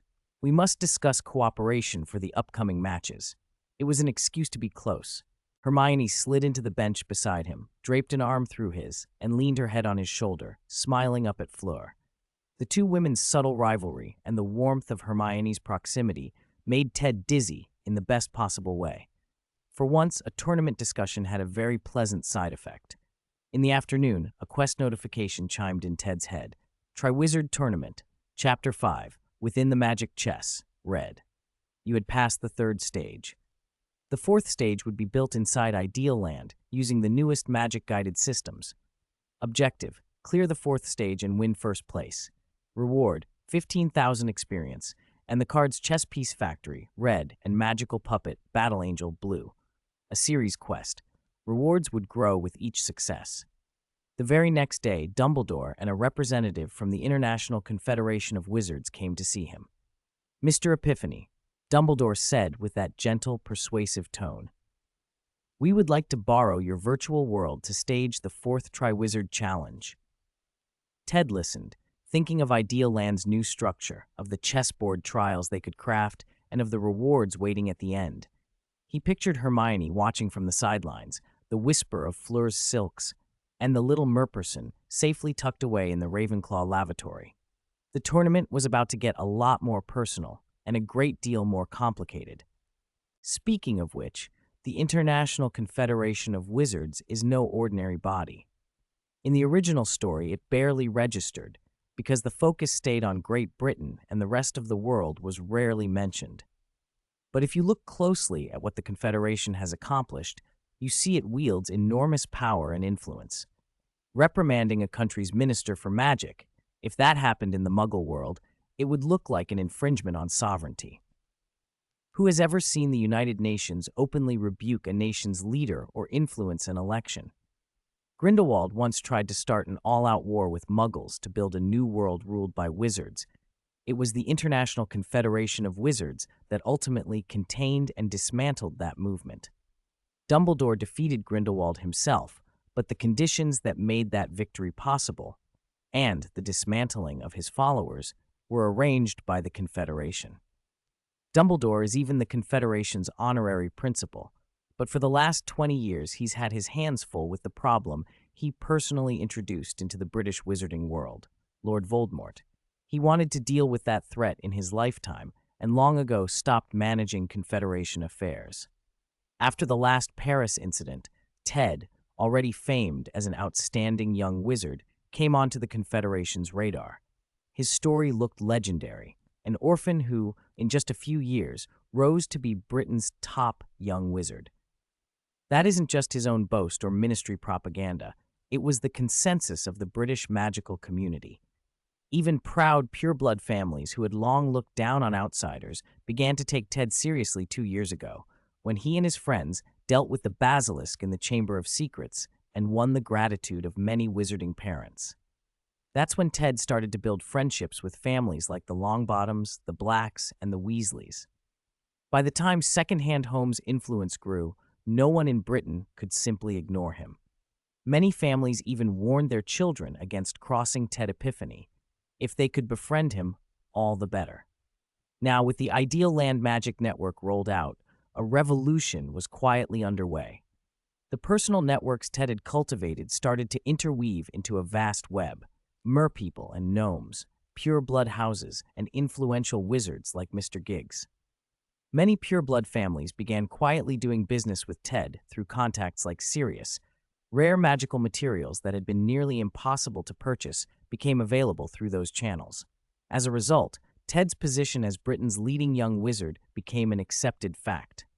Among Hogwarts' younger students, 9 out of 10 would be willing to follow him if he asked. Imagine what that would mean when they graduated and entered the wider wizarding world. Given all this, the International Confederation of Wizards wanted to study Ted closely. If he proved suitable, he could be cultivated as a reserve talent, someone to represent Britain in the Confederation when Dumbledore passed on and joined Merlin, the legendary founder of Western magic. But as they watched, something unexpected happened. Ideal Land exploded in influence. The Triwizard Tournament amplified its reach across Europe and to scattered pockets around the world. Previously, wizards were like a pinch of salt in a vast stew, few and far between. The Confederation had opposed Grindelwald because they knew the truth. Muggles were overwhelmingly dominant. Wizards couldn't win by force. As a result, the wizarding population and their distribution were extremely sparse and disconnected. In Britain, for instance, only about 30,000 wizards lived there, and many only saw acquaintances during school terms. It was normal for classmates to go 10 or 20 years without meeting again. Wizards tended to be homebodies. Communication with counterparts in other countries was slow. News by owl or paper took days. The Ideal Land changed that. Though people remained thousands of miles apart in the real world, on the network they were hand in hand, face to face. The effects were immediate. Secondhand Home's trading area was moving 800 items a day. The auction site's daily turnover topped 1,500 galleons. If logistics didn't limit trade to neighboring countries, those numbers would have been several times higher. During the recent Quidditch World Cup, the sports forums exploded. Wizards arranged private matches and met in person, which had been nearly impossible before because it was hard to gather players. The forum's romance boards had over 100 wizards trying online dating, a hopeful sign for the birth rate. The thing was irresistible. But when a team of top wizards disassembled the two-way mirror terminal to investigate, they reached one conclusion: this system couldn't be replicated. It wasn't merely unique enchantments, it was a talent, something innate, like being a metamorph magus or a parcel mouth. Epiphany had used a unique ability to construct the core of the magic network. Without him, two-way mirrors, network signal towers, and earth vein-linked magic networks were useless. What could the Confederation do? Force wouldn't be legitimate, and no wise organization would drive such a talent into opposition. The Confederation was no silly power from a fantasy novel. You don't threaten a promising young wizard and expect him to align with you. Were they after his power, his childhood sweetheart, or a rare companion beast? Besides, even if Dumbledore didn't handle day-to-day matters, he was still the honorary principal. The only sensible approach was to woo Ted gently, ensure his safety, and guide his growth. So the Confederation sent Mr. Piliers Terman, their representative, to see Ideal Land for himself. The plan was simple: hold a competition. The judges commissioned a simple level to test the system. Compared to the Weasley twins' elaborate, trick-filled, unbeatable contraptions, this magic chess level was straightforward, old-fashioned, even. The young developers loved it. "We can build a virtual Triwizard level," they cheered, and they worked day and night, finishing in 2 days and 3 nights. The judges tested it and were stunned. This can really be done?" The headmaster of Uagado blurted, utterly shocked. He picked up the magic chess pieces and ran his fingers over the mottled stone slabs underfoot, feeling their realistic texture, his whole body trembling. The experience so challenged his worldview that, if he'd been the sort to think of Tao or tradition, he might have felt his guiding principles crumble. For a while he had one clear thought. Times had truly changed. The others were less theatrically shaken, but they were equally alarmed. Some couldn't distinguish the virtual from the real. Only after pinching themselves and feeling actual pain did they relax, though they didn't know that Ideal Land's default realism was dialed down to just 10% to protect players' minds. The sensory realism could be increased, up to 300%. Hermione and Ted had tried a high setting once and never dared restore in-game magic energy afterward. Implementing the Virtual World Basic Construction Improvement Plan, the Oasis Core, Ted's optimization, had transformed the platform. What might have taken hundreds of wizards' years to develop was suddenly available as a ready-made solution. Ideal Land had evolved in one casual move. The judges then announced the next round's rules. Because Hogwarts' champions had done so well in earlier events, the other judges wanted to balance things. This round forbade team alliances. Champions might even have to oppose each other. The format was a hybrid, part social deduction game, part strategy board game. Think Sanguosha plus Werewolf plus Monopoly. Each contestant drew a secret identity, entered the wargame board, and played by its rules. Identities and factions were hidden, so former teammates could unknowingly be enemies or undercover allies. 4 teams would compete. The first to reach the end of the board earned the highest score. Sabotaging rivals or setting up opportunities for teammates increased points, but misjudging identities could lead to accidentally eliminating an ally or helping the opposing lord. If that happened, your team would lose points. The design was brilliant. It dispersed the 7 champions from Hogwarts, neutralizing their collective advantage, and it leveled the playing field for underdogs. Long-standing private alliances became useless when no one knew who was who. Fans on the Ideal Land forum immediately lit up with analyses and scenario lists, and two-way mirror sales surged again. Nearby countries were already contacting Secondhand Home to become agents and co-fund signal towers to bring the network home. The Triwizard Tournament's popularity had never been higher. Ideal Land's active users topped 60,000, already double the number of wizards in Britain. Meanwhile, Ludo Bagman, the gambling sports official, started stirring again. This time he swore he'd turn the tables. On a smaller, sweeter note, the merperson girl Ellie, trapped by her tail in the headboy-girl bathroom, was finally rescued by Ted. Because she couldn't leave the water for long, Ted invented a bubble charm, a floating, self-guiding, moist bubble that enveloped Ellie in her pretty dress and allowed her to stroll slowly through the castle corridors. He wasn't doing it for show. Dumbledore had suggested he speak with Ellie because the Ministry was negotiating with her tribe, and both sides were open to further contact after the recent upheaval. For now, Ellie was attending Hogwarts, though she was only 12 years old and could only be placed in second year. You can't judge a species by human standards. Merpeople grow differently. During this time, friends and family began to arrive. Jerry's childhood sweetheart, Sherry, visited, and the judges had decided to invite the champions' families to watch the competition live. Jerry's mother and Sherry came. Aunt Molly would arrive before the contest started, and Sirius, Lupin, and others planned to attend. As for Hermione, because of her parents' status, Ted sent the Grangers a pair of two-way mirrors that worked without magic. Powered by a small magic crystal, Hermione had to charge whenever she went home. When the crystal activated the mirror's network, Ideal Land opened a VIP channel that drew on Ted's mental power to cover the connection's demands. On the romantic front, trouble bloomed. Ron and Lavender were in a cold war. Harry and their Gryffindor classmates joked that they hadn't seen Lavender sucking Ron's soul for days. Crumb, meanwhile, was growing close to a Gryffindor sixth-year girl. Ravenclaw girls seemed uninterested in big, athletic boys and were more intrigued by Beauxbaton students. Hufflepuffs bonded easily with the South American team over herbology. Many Slytherin girls had also shown interest in Crumb. After all, he was an international sports star and surprisingly skilled in the dark arts, but Crumb chose a Gryffindor. Undoubtedly, that choice would be another spark for rivalry between Slytherin and Gryffindor. Chapter 342, The Sunny Big Boy. This time the game levels were exquisitely designed, and the Triwizard Tournament, already the hottest event in the magical world, had reached a fever pitch. Over 400 wizards had come to Hogwarts just to watch. Many more watched in the live streams.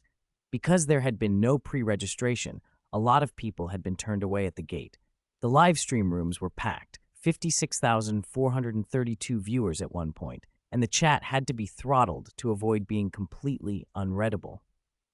To commentate, they had a trio that worked perfectly. A straight-laced, authority-packed, middle-aged wizard who ran external relations at the Ministry's Department of International Magical Cooperation, a witty newspaper columnist and travel writer in his 20s, popular across Europe, and a vivacious 19-year-old French witch who was quickly rising as a pop idol. The middle-aged man handled the serious play-by-play and technical background on the champions, the columnist supplied jokes and color, and the French singer warmed the crowd and added glamour. She also happened to be a Ted fan. Every time his name was mentioned, her eyes lit up.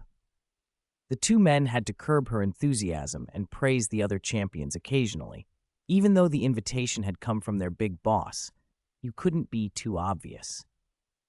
Deep beneath the room of requirement, Parker, the spirit crystal servant in charge of all the magic net data, was sifting vast streams of magic and mind energy. Mental power could no longer be stored the old way. It was being injected directly into a crystal. The crystal, materialized by that concentrated psychic energy, was fast becoming a top-tier psionic crystal, crossing from red toward purple quality in the system's terms. Ted and the other 27 champions were ready. Under the eyes of 500 to 600 students and spectators, they sat down and put on their gaming goggles. A gigantic projection screen bloomed over the Quidditch pitch, 40 by 30 meters, ultra-high definition. You could see pores on faces. The sharpness had an unexpected side effect. Everyone compared complexions. Ted, Hermione, Harry, Fleur, everyone's skin looked impossibly smooth and clear. Someone joked that it was whitening pearl cream. 100 comments later, and the beauty salon run by Ted and Mr. Giggs was being emptied by wizards from 3 different countries. The first cross-border internet dividend, apparently, was a whitening cream. But the game began. The 28 champions materialized on a giant grid board and drew identity cards. From the audience's vantage, they looked like small pieces on a sprawling board, each needing to travel a very long way to the finish.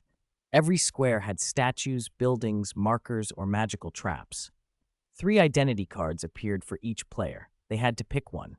Ted turned his over. A sunny, smiling boy with a blue border glowed up at him.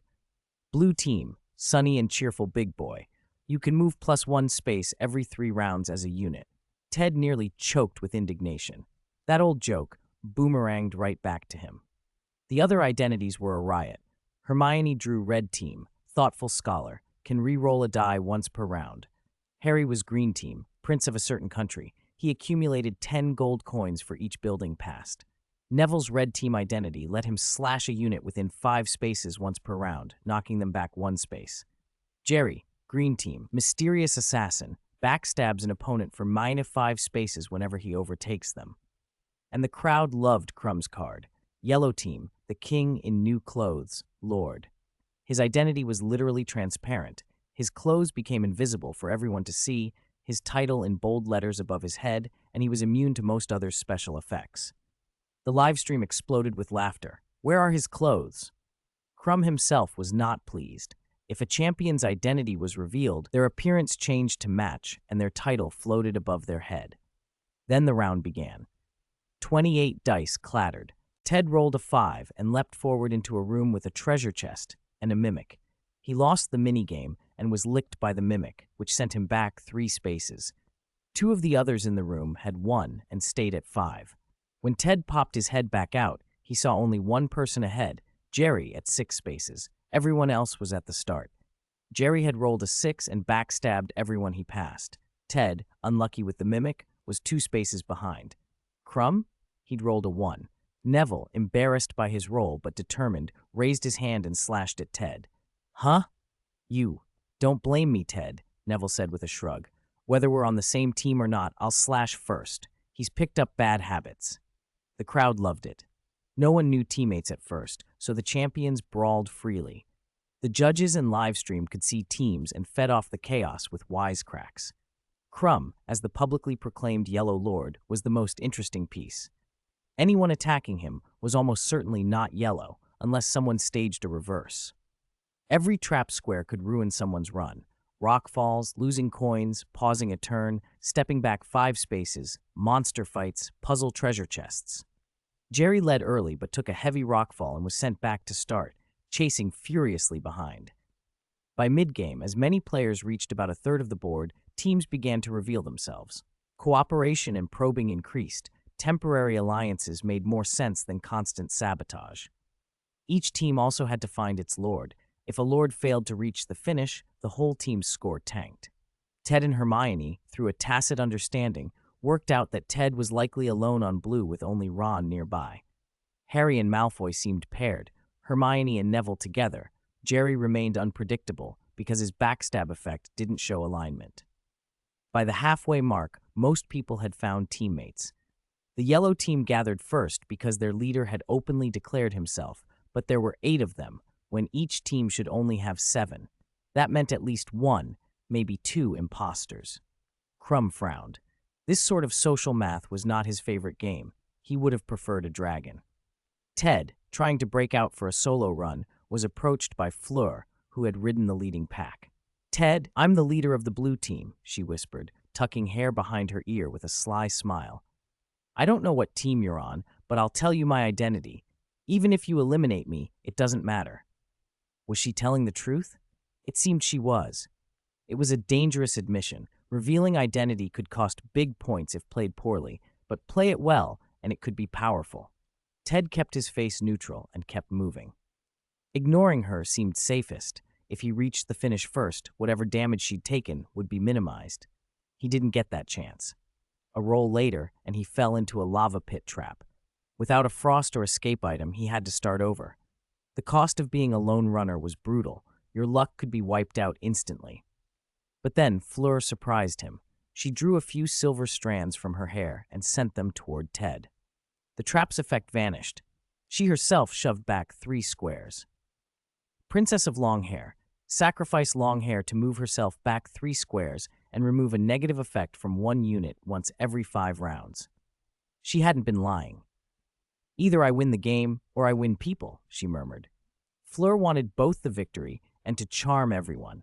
This was a masterful move. Sacrifice a little to save an ally and make fans. Fleur's move put her into Hermione's banana peel trap. Hermione saw an opening and aimed. Banana peel target, Fleur. A slip would send Fleur back 2 spaces. But Ted, still able to influence her movement, gave Fleur +1 square, pushing her off the peel. Hermione glared at Ted. "Do not harm my leader," Ted declared. "If you want to harm my leader, step over my body." Hermione fumed. "You dog. I will kill you." The livestream comments erupted. Ted pushed forward and reached the final 5th of the board. Near the finish was a building square, an arena. Whoever occupied it had to defend as arena master. Losing to the master sent challengers back 5 spaces. Ted declined to keep rolling. He took the arena. A Russian girl challenged and failed. A long-legged South American fell to him. Then Fleur arrived. Ted let her through. She moved into first place. For over 10 minutes, Ted held the pass as a stream of warriors took their turns and couldn't beat him. It was deliberate stalling. Once Fleur finished, he relinquished the arena and ran.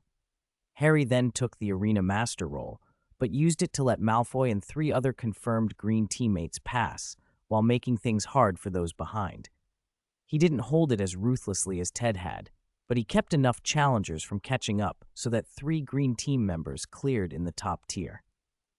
The crowd loved the petty school rivalry, the live stream chat filled with jokes. You don't need to outrun the tiger, just outrun the people next to you. Sirius and others in the stands, Madame Maxime, Lupin, Tonks, laughed and cheered. The family and friends had come out in force. Half an hour later, the last challenger had crossed the line, and the game ended. The champions removed their goggles and took their bows to roaring applause.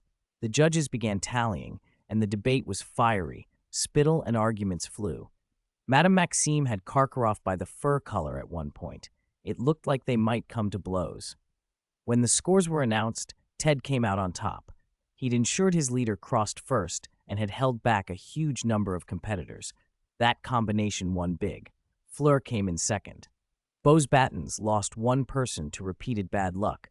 Durmstrang lost two. Once scattered, they fought ruthlessly. And Crumb scraped through by the skin of his teeth despite the two moles in his ranks. Had the other principals voted differently, he'd have been eliminated.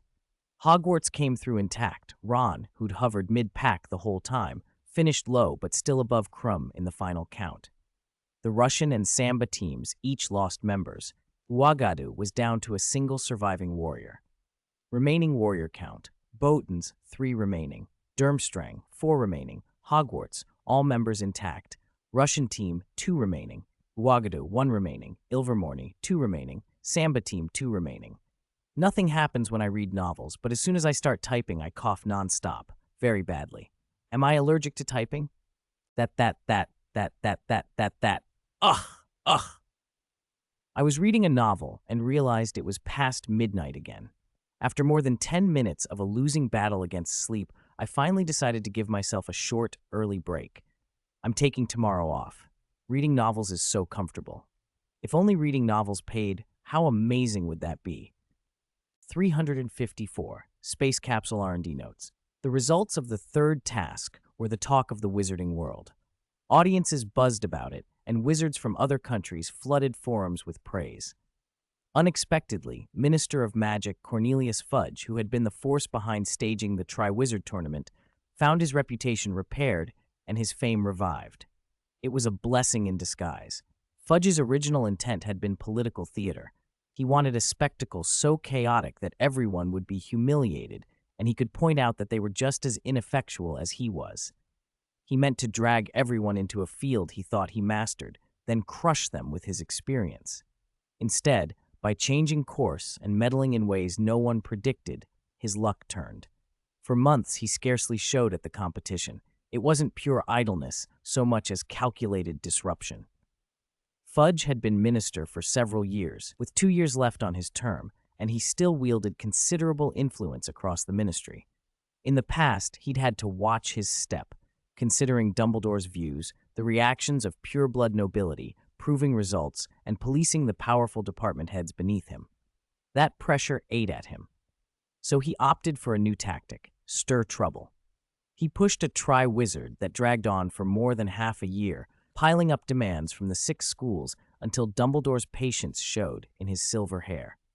He launched high-profile crackdowns on dark arts and staged dramatic searches for illicit items, dominating the papers. When pure-blood families complained, he hit back in print before they could react, as if daring them to bring him down with them. Most of those noble houses were all bark and little bite. Once he stopped trying to win their favor, they lost their leverage over him. He began to weaponize the law and the economy against them, quietly stripping power from their hands by using legal mechanisms and financial pressure. You couldn't just tear their masks off and fight to the death. He worked in subtler, warier ways. The effect was brutal and efficient. He also reversed his approach to proving himself and managing subordinates. Where he'd once pushed people to succeed to make his own performance look good, he now made a point of botching everything that might work, then blaming his underlings for failure. It was a crude way to consolidate control. If nobody else could succeed, his position looked secure. He'd made similar mistakes before. The Quidditch World Cup, for example, had backfired disastrously. So now, by sabotaging potential successes, he both asserted authority and kept his subordinates in check. Before long, aside from the Department of Magical Law Enforcement, the Department of Accidents and Catastrophes, and the Department of Mysteries, 4 of the ministry's major departments were effectively under his thumb. By slackening and stirring things up, he'd somehow reached the height of his influence. Fudge even let himself be cheerfully optimistic about re-election in 2 years. Putting aside Fudge's unexpected gains, the judges had to plan the next task. After the 4th task, everyone agreed on one thing. Ideal Land was extraordinary. People didn't fully grasp its mechanics yet, but its potential was obvious. This was something that could change the global magical landscape. Pillis Terman, the International Confederation of Wizards representative, understood the implications best. The Confederation was watching closely. A dozen top wizards and sages were analyzing and debating this new phenomenon, and the consensus was clear. Ideal Land's potential extended far beyond what had been shown. They needed to dig deeper. Pillis proposed staging the 5th task there as well. There was a moment's silence as heads considered feasibility and fairness. It didn't seem like an unfair advantage for Hogwarts, simply because Ideal Land was created on their campus. The previous task had actually almost eliminated 2 Hogwarts champions. Ron and Malfoy had barely made it through. The chaos had shuffled positions so drastically that they survived only by a hair. Many others had been knocked out. If the course had been tightened a little more, Hogwarts' representatives might have been gone. Principals inwardly rejoiced. Crank up the intensity. The 4th task had been designed to break apart coordinated teams and remove the edge from groups like Hogwarts champions. The next task would double down on that concept. After the 4th task, Ted's team held a strategy meeting. If similar challenges came again, they needed a plan, though there wasn't much they could do. The rules were set by others, and as the contest approached the finals, eliminations were inevitable. 21 champions remained. After the next task, there would be only 14. Beauxbatons now had 3 champions left, Durmstrang 4. If the 3 European schools cooperated, they could knock out a lot of rivals. Ted resolved to contact Fleur and Krum about an alliance. The big 3 of Europe would follow their old tradition. In the Great Hall, Fleur and the merperson Ellie sat together. Ellie wore a floral sundress. Her fishtail was on the bench, and she peered at her plate, awkwardly attempting to use a knife and fork on Hogwarts fare. Over the last weeks, she had come to love the food and the feel of the castle. She didn't seem to miss the sea the way she'd expected. Fleur, indulgent and sisterly, helped feed her the things she couldn't manage. Word that Ted was headed that way made Hermione unusually vigilant. As soon as they entered the hall, Ellie spotted them. She dropped her cutlery and swam toward Ted with a radiant smile. Hermione stepped forward and clasped Ellie's hand before she could reach him, shaking it like a proud hostess. "Ellie, how are you settling in? The food and accommodations suit you." "I'm adjusting. This food is so good," Ellie gushed, reaching for Ted anyway, but Hermione kept hold of her hand, talking warmly and energetically. Fleur, who loved spectacle, rose with a playful grin and reached to cup Ted's face. Ted saw the signal flare and backed away. Hermione freed one hand and wrapped it around Fleur's 2 outstretched pale arms, restraining them all with comic efficiency. Around them, younger students whooped, waiting for a fight, but there was no quarrel. The 3 sat, chatted, and laughed as if nothing had happened. Hermione even lectured them on recipes and the development of the dishes, turning the scene into a convivial cooking club moment. Ted, caught between them, sat neglected, the classic problem when 3 people monopolize a conversation. But it wasn't the end of things. That night, in the team's secret base, Ted spent over an hour coaxing Hermione, rambling until she rolled her eyes in tired amusement. Then the system chimed. Ding, Talent Otherworld Knowledge Gold triggered. Discovered, Space Capsule R&D Notes Blue. The entry described the development of a space capsule by Bulma, an Earth scientist from another world. Bulma, it said, gave special favors to handsome men. If your looks passed, you got something extra. The notes required 680 experience points to unlock. March's Otherworld Knowledge arrival meant another bout of sci-fi information. Ted wasn't sure if a world with spirits, souls, and Shenron qualified as sci-fi, but the space capsule was still striking. Ted had mastered space pouches 2 years earlier.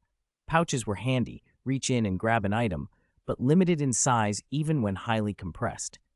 A space capsule, by contrast, could hold things the size of a plane, a car, even a 3-story building. That was powerful. For only 680 experience points, he exchanged and dug in, curious about the promised handsome man bonus. Knowledge flooded him. Theories about space and physics, formulas, manufacturing materials, and processes for space capsules. Ted expected the extra to be a special space material. Instead, after the first wave of data came a smaller, surprising packet, details on constructing a Dragon Ball radar. It was a useful bonus, even if not world-shaking. Had it included the secret of a time machine, he wouldn't have dared touch it. The timeline of this world was already tangled enough. Meanwhile, the judges had begun building the 5th task. They'd started experimenting more than a week ago. The old guard, insisting that if students constructed the task, credibility and balance would suffer, decided to take over personally. The chance to inspect and tinker with ideal land was too rare to resist. They wanted to pry open every mechanism. But replicating the core was not simple. Ideal Land's central workings were formed from Ted's psionic power and the spiritual energy he'd gathered, phenomena outside conventional magic. Even if magic could achieve similar effects, development wouldn't be measured in months. To build a complete task, you needed more than spells. You needed the special runes and inventive enchantments developed during Ideal Land's creation, plus alchemical knowledge and engineering that spanned disciplines. The world's top wizards couldn't master it all in a few weeks. There was a workaround. Ideal Land came with a creative workshop and a map editor. The principals and professors, each the top expert in his or her field, gathered to argue and cajole. They spent days just deciding the task's type, bickering like AAA game developers about details. Had time not been tight, they might have taken a year and a half. School went on. Ted noticed the new Defense Against the Dark Arts professor, Professor Geller, had become very popular. He taught practical defenses and crucial points about the dark arts, expanding a single concept into broader contexts and answering diverse questions with a vast reserve of knowledge. Hogwarts students welcomed him. Visiting students admired him. The Durmstrang contingent, in particular, treated him with respect. Several Durmstrang students had been privately warned by him. Their approach to practicing dark arts needed correction before it led them astray. Dark arts are a dangerous road. One slip can change a life. Geller's manner was the kind of sober, corrective mastery you'd expect from a seasoned instructor. Ted watched with suspicion. Was this old man building a student army? But when the two spoke, Professor Geller rarely discussed dark arts directly. Instead, he and Ted debated prophecy, philosophy, social structure, and productivity. Conversations that made Ted feel like he'd wandered into a lecture on political economy. The contrast amused him. A dignified figure who was expected to teach dark arts, instead talking materialism and the nature of society. Far to the south of Britain in Southampton, an old man who wore filth like a second skin stumbled into an alley, coughing and reeling. He ignored the stench of urine and pressed himself against the wall, rolling up his sleeve as intense agony flared across his forearm. The dark mark tattoo, the pale, serpent-like brand, throbbed and writhed. Whoever bore that mark could not withstand its summons. The pain was more than skin deep. It lashed through nerves and spirit both. No Death Eater could pretend to be immune. For over a decade, the man had survived by playing a beggar, hiding from detection. Now the mark demanded its due. He gritted his teeth until the tattoo bulged like it might erupt. He wanted to run. He wanted to keep pretending. But the pain forced his hand. He drew the hidden wand, pressed it to the burning sigil, and forced a voice from himself. "Master, master, your humble servant greets you." He laughed, delirious, a cracked sound in the alley. Thinking of that melodrama alone makes me weak. My body feels so much wilder. He strained, gasping out a broken line, half sane, half gleeful. You wouldn't guess who the heroines are. The judges were, by and large, proud men, headmasters and professors from the world's top magic schools, each with formidable talent, deep learning, and an unshakable confidence. But the new runecode magic wasn't easy to master. The real obstacle was age. Their minds had grown rigid, and many of the concepts didn't take. The school children were like blank canvases, easy to paint on. These elders' canvases were already covered with patterns. Trying to layer new, complex designs over old ones only produced a mess. A handful of judges picked up a little surface knowledge, but most quietly abandoned the idea of learning the system from scratch. Instead, they opened the map editor and creative workshop and began designing from a user-friendly starting point. Only first years used this simple mode. No one said aloud anymore. The creative workshop had been open nearly 2 years. Many of the younger wizards had already made their own mods and minigames. With a materials library and a map editor, building a magic game on a small scale was straightforward. And these old wizards were still the elite of the elite. With good raw materials, they could make do. After almost 20 days of work, it was announced on March 16th that the 5th stage of the Triwizard Tournament would begin in 2 days. The contest details were posted at the same time. The Great Hall was packed. Little wizards jostled one another as they watched the cluster of elderly judges on the dice. Dumbledore, in his great white robe, stood taller than many, though his hair had thinned. Fudge's prediction accomplished. Dumbledore was still formidable and had begun to lose his hair. When he spoke, there was no visible spell, yet even students near the main doors heard him as if he were standing at their ear, clear and immediate. It was the hearing thunder in silence effect. On the surface, it was a simple sound amplification trick, but Dumbledore's delivery felt different. It wasn't so much a spell as an innate talent. The judges behind him watched with small, involuntary admiration. He deserved the title of the greatest white wizard of the century. Reactions varied. Professor McGonagall nodded solemnly. Snape's face stayed flat, but his eyes showed interest. Professor Geller tilted his head, carefully appraising the subtle, wandless, speechless magic. The principals fidgeted. Madame Maxime frowned, puzzled by Dumbledore's method. The Durmstrang head and the South American professor shared the same confusion. Karkaroff didn't notice anything at all.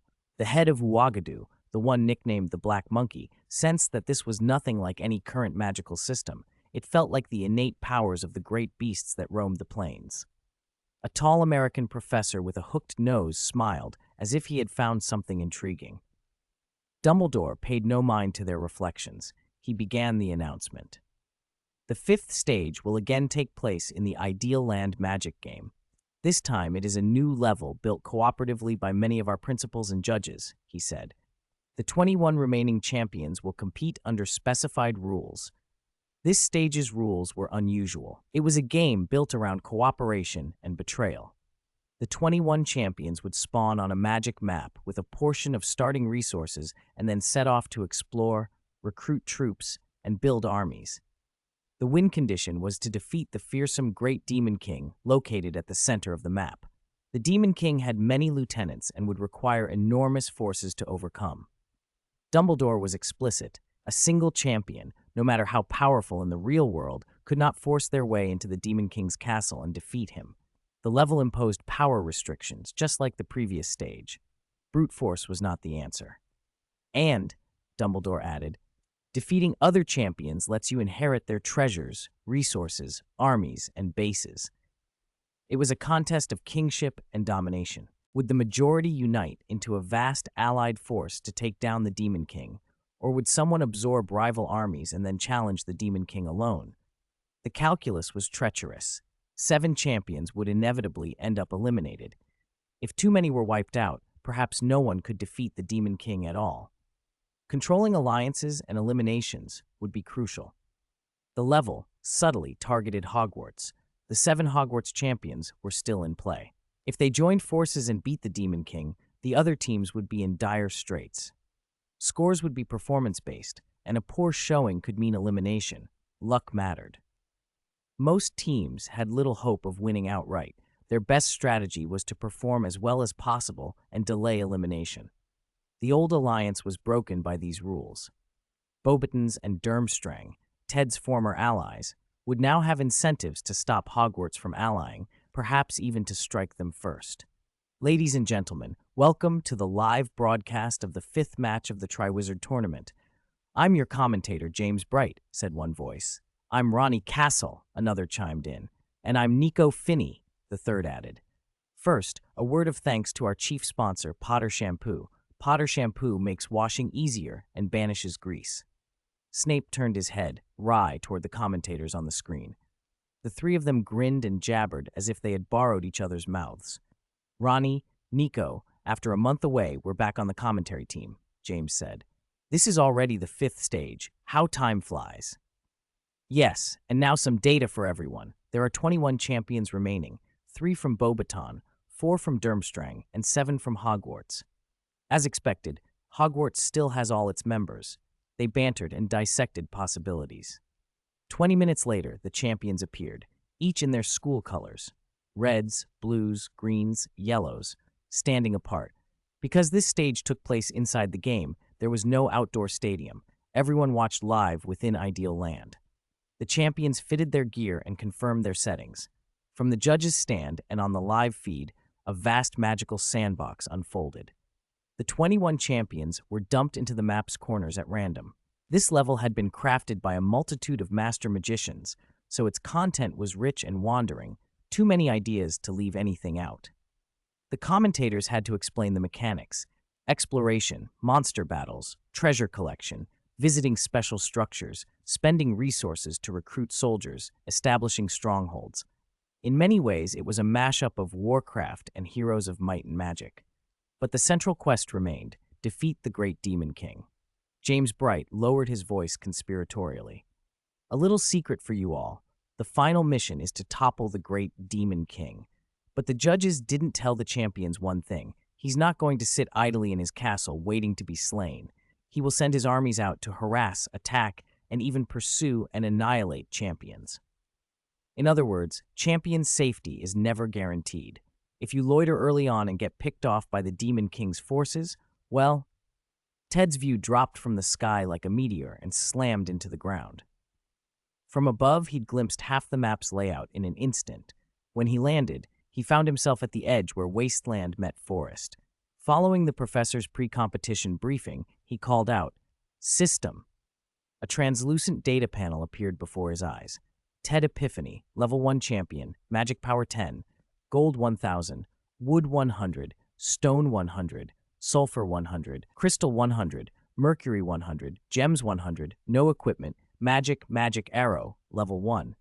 He had to make do with that single level 1 spell and his starting resources: recruit soldiers, seize resources and land, scheme against rival champions, and ultimately take down the Great Demon King. It felt far tougher than it sounded. His magic power had been sealed in the game. He had only 10 magic power and a single level 1 arrow to defend himself. Recruiting troops would help, but if he ran into a wild monster, how could he possibly survive? A rustling sound grew nearer, fast and numerous. Ted cursed and bolted into the forest. As the number 1 seed, the live camera stayed glued to him. Nico, the female commentator and Ted's fan, squealed, "Oh no, a pack of wild wolves is closing on Ted, 6 in all." "No, see that bigger one? It's level 2. With only 10 magic power, can Ted survive? He's running." When the wolves were still some distance off, our champion seemed to notice them and made for the forest. True to the top seed, so quick-witted. Ted runs so fast, even his running stride is handsome. Ahem, watch your language. But yes, his speed is impressive. People speculated how Ted had spotted the wolves early and why he ran faster than a dog. Every champion had received a warning, and many were struck by the first wave of monsters. Ted's batch had been particularly bad, strong creatures. Others had encountered 3 or 4 weaker ones and could whittle them down with careful magic use. A few were luckier and simply avoided danger, like Ron, who somehow wandered right past the monsters without running into them. When night fell, visibility in the game dropped sharply. Some monsters grew more active after dusk, and wandering around increased the chances of encounters. 5 in-game hours had passed since the start. Dumbledore had introduced a form of time magic that was banned in the real world. Time-altering enchantments could harm reality and disrupt normal chronology, so outside the game, they were forbidden. Inside a constructed magic world, however, time could be manipulated, up to a 10-fold difference between game time and real time. The judges decided not to tell the champions. They didn't want the younger wizards losing themselves in the virtual world. Ted didn't need them to reveal it. The Spirit Crystal Servant, Kappa, had already copied the feature and could use it inside Ideal Land whenever needed. Dumbledore's toys were impressive. Ted remembered that time turners had been banned and destroyed years ago. Even Nicholas Flamel's warehouse held only a scrap. Dumbledore, having similar time magic, was astonishing. Ted's memory flicked to a conversation with Draco a few days earlier. I secretly found out there is a time turner in our family's secret vault. If I say I want to destroy it, Father will never agree. I plan to steal it one day, and you can decide what to do with it. Back in the game, the first wave's impacts were better than the judges had anticipated.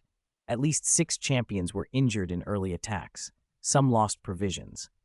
One unlucky Durmstrang champion, forced into disadvantageous terrain, bravely slew 4 monsters and was then mauled to death by the last one, an assured elimination. Some fared better. Durmstrang was left with only a single champion at one point, but not all fell. Crumb, for instance, encountered 3 monsters and used terrain and magic cleverly to dispatch them, gaining experience and 20 gold plus a crystal in spoils. Ted, confronted by 6 wolves, had fled rather than fight. Crumb wasn't the only success story. A lucky red-haired boy, who met no threats at all, found a mill. For 240 gold, he recruited 24 level 1 farmers as his troops. He was the first to recruit subordinates. The live feed dubbed him Lucky Ron. By the next day's noon, over a third of the champions had mustered armies. Goblins, murlocs, skeletons, sprites, kobolds. Ron had even recruited 16 level 2 jackalweers. Mixing farmers with jackalweers hurt morale, but his army already counted 40 units, and he had true level 2 soldiers. Where there's luck, there's misfortune too. 2 particularly unlucky champions who hadn't found recruitment buildings crossed paths. Initially, they agreed to avoid conflict and go their separate ways. But after some distance, both silently turned back to trail the other, seeking an ambush. They met mid-stealth and, without a word, began to fight. Minutes later, both lay dead. The broadcast room erupted with cheers. Everyone loved a spectacle. Had dinner with friends, coded until past midnight to finish. The tragic part is I paid for dinner too. 356. My Lord Demon King, this way. My Lord Demon King, this way. By the time the audience had finished lunch in front of the 2-way mirror, it was already the 3rd day of the game. Many viewers praised the level design. There was even a fast-forward feature, so they didn't have to stay up all night to watch the competition or catch up with replays later. It was a far cry from the 3rd level in the Forbidden Forest, where the running time had been interminable and the contest still hadn't ended after everyone woke up. Now they could eat while watching warriors fight desperately, or watch them get mauled by monsters and flee 10 miles away. It made the whole thing oddly appetizing. A French viewer joked that he'd polished off 3 extra baguettes and was now stuck on the sofa because some of the warriors' maneuvers were so thrilling. You couldn't really blame the contestants. These were 17-year-old newly adult wizards. Even seasoned adult wizards in the magic world rarely had real experience commanding troops. The simulation simplified everything. Recruited soldiers had no consciousness, obeyed orders, didn't need food or rest, didn't panic or desert, and were bound strictly by numerical stats. Otherwise, it would have been a nightmare. Imagine trying to schedule restroom breaks for hundreds or tens of thousands of soldiers. On the battlefield, most warriors simply massed their units and charged. The more sophisticated ones learned to cast large-scale battle magics, Shield of the Atmosphere, Great Slowing Spell, Quicksand Trap. Ron, the lucky redhead, had stumbled on an atmospheric insight in a ruin, allowing him to scout 10 miles away. He used it to avoid dangerous monster packs and focus on collecting supplies, occupying lumber mills and quarries, and exploring ruins and wizard huts. His force had swelled beyond 100, including 8 level 4 Iron Golem units. His tactical sense was poor, but he was a bully with numbers. He would simply send everything forward and win by sheer weight, like someone who had activated a cheat engine. Viewers clamored to take his place. Others relied on skill. Hermione had fewer than 50 troops, and her top units were only a dozen level 3 lancers, but through meticulous planning and 3 mastered spells, she managed to capture a ruined castle defended by 230 troops and even a level 5 mini-boss. She was lauded as a top contender. Fleur exploited her charm attribute, using charm spells to recruit cheaply. While others paid 100 galleons for 10 farmers, she recruited 26. Special buildings and NPCs favored her. It felt like breaking the balance. Crumb explored towers and ruins to gain new magics and focused less on his troops. His units were slow but tanky and served as meat shields while he dealt damage. He even found a ring artifact that rapidly restored magic, like putting wings on a tiger. Other warriors had strange trajectories. One fought skeletons in an underground tomb, lost most of his troops, but gained a powerful undead relic and converted his dead soldiers into skeletons. His army swelled to 400 or 500. A lone warrior from Ouagadougou recruited beasts from wild lairs cheaply. Beast units were cheap, had innate abilities, and their morale rarely broke. The South American warrior joined an NPC faction called the Jungle Bulwark, an elven-led faction meant to issue quests and recruit units. He simply enlisted, a move that surprised everyone. Some weren't so lucky. Neville fell into an unfinished underground map left accidentally unsealed by the developers. That region's monsters and units were tougher, and the buildings and treasures higher level.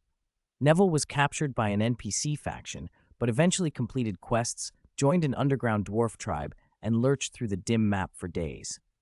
Jerry found a quest trigger item on a corpse that turned out to be a multi-stage trap quest. After killing a level 5 Hell Unicorn demon, he inadvertently joined the Hell faction. Red magic sigils crawled over his body, his ears crackled with sparks. He'd effectively changed species. Hell and undead factions were reviled on the map, and Jerry's misfortune drew pity and jeers. Harry's situation had its own twist. Through a chain of unreliable quests, she had become chief of a barbarian tribe. Crowned with branches and wearing beast hide, she joined the barbarian faction, which included many savage races, and allowed her to recruit level 4 cyclopes at half price. It worked until morale bled away. Barbarians needed constant fighting to keep their spirits up, so she had to lead them into endless skirmishes. By the 4th day, Malfoy was in full retreat with a handful of remnants toward a mountain pass. A Durmstrang warriors' army, over 400 strong with 15 level 4 units, caught up with him and crushed him in a pitched fight, wiping out 2/3 of Malfoy's force while losing less than a fifth. The Durmstrang player, eager for merit, pursued to finish the job. But Malfoy hadn't fled at random. From both sides of the pass, barbarian troops poured out and split the pursuing army into 3. Malfoy, turning at the right moment, cast heroism to rally his survivors and led a counterattack. It was a textbook ambush. Malfoy had sacrificed 2/3 of his troops to bait the enemy into a trap. 10 minutes later, the pursuers were almost annihilated. The Durmstrang player, stunned, quit in despair mid-battle. At the judge's table, Karkaroff scowled while the old man from Ouagadougou chuckled and said, "He's still a child. Teach him not to be so brittle next time. Fight to the end." Karkaroff muttered that surrender rules meant you only lost half, but it was too late. Meanwhile, Ted hovered near the Demon King's castle at the map's center. After 3 days of grinding quests, he had raised his standing with the Demon King's army to neutral and agonized over how to clear the level. To assault the castle would require thousands of troops and dozens of high-level units. Black unicorns, black dragons, hydras, things that could likely dispose of 100 level 1 units each. So he chose another route. If he couldn't beat them, he would join them.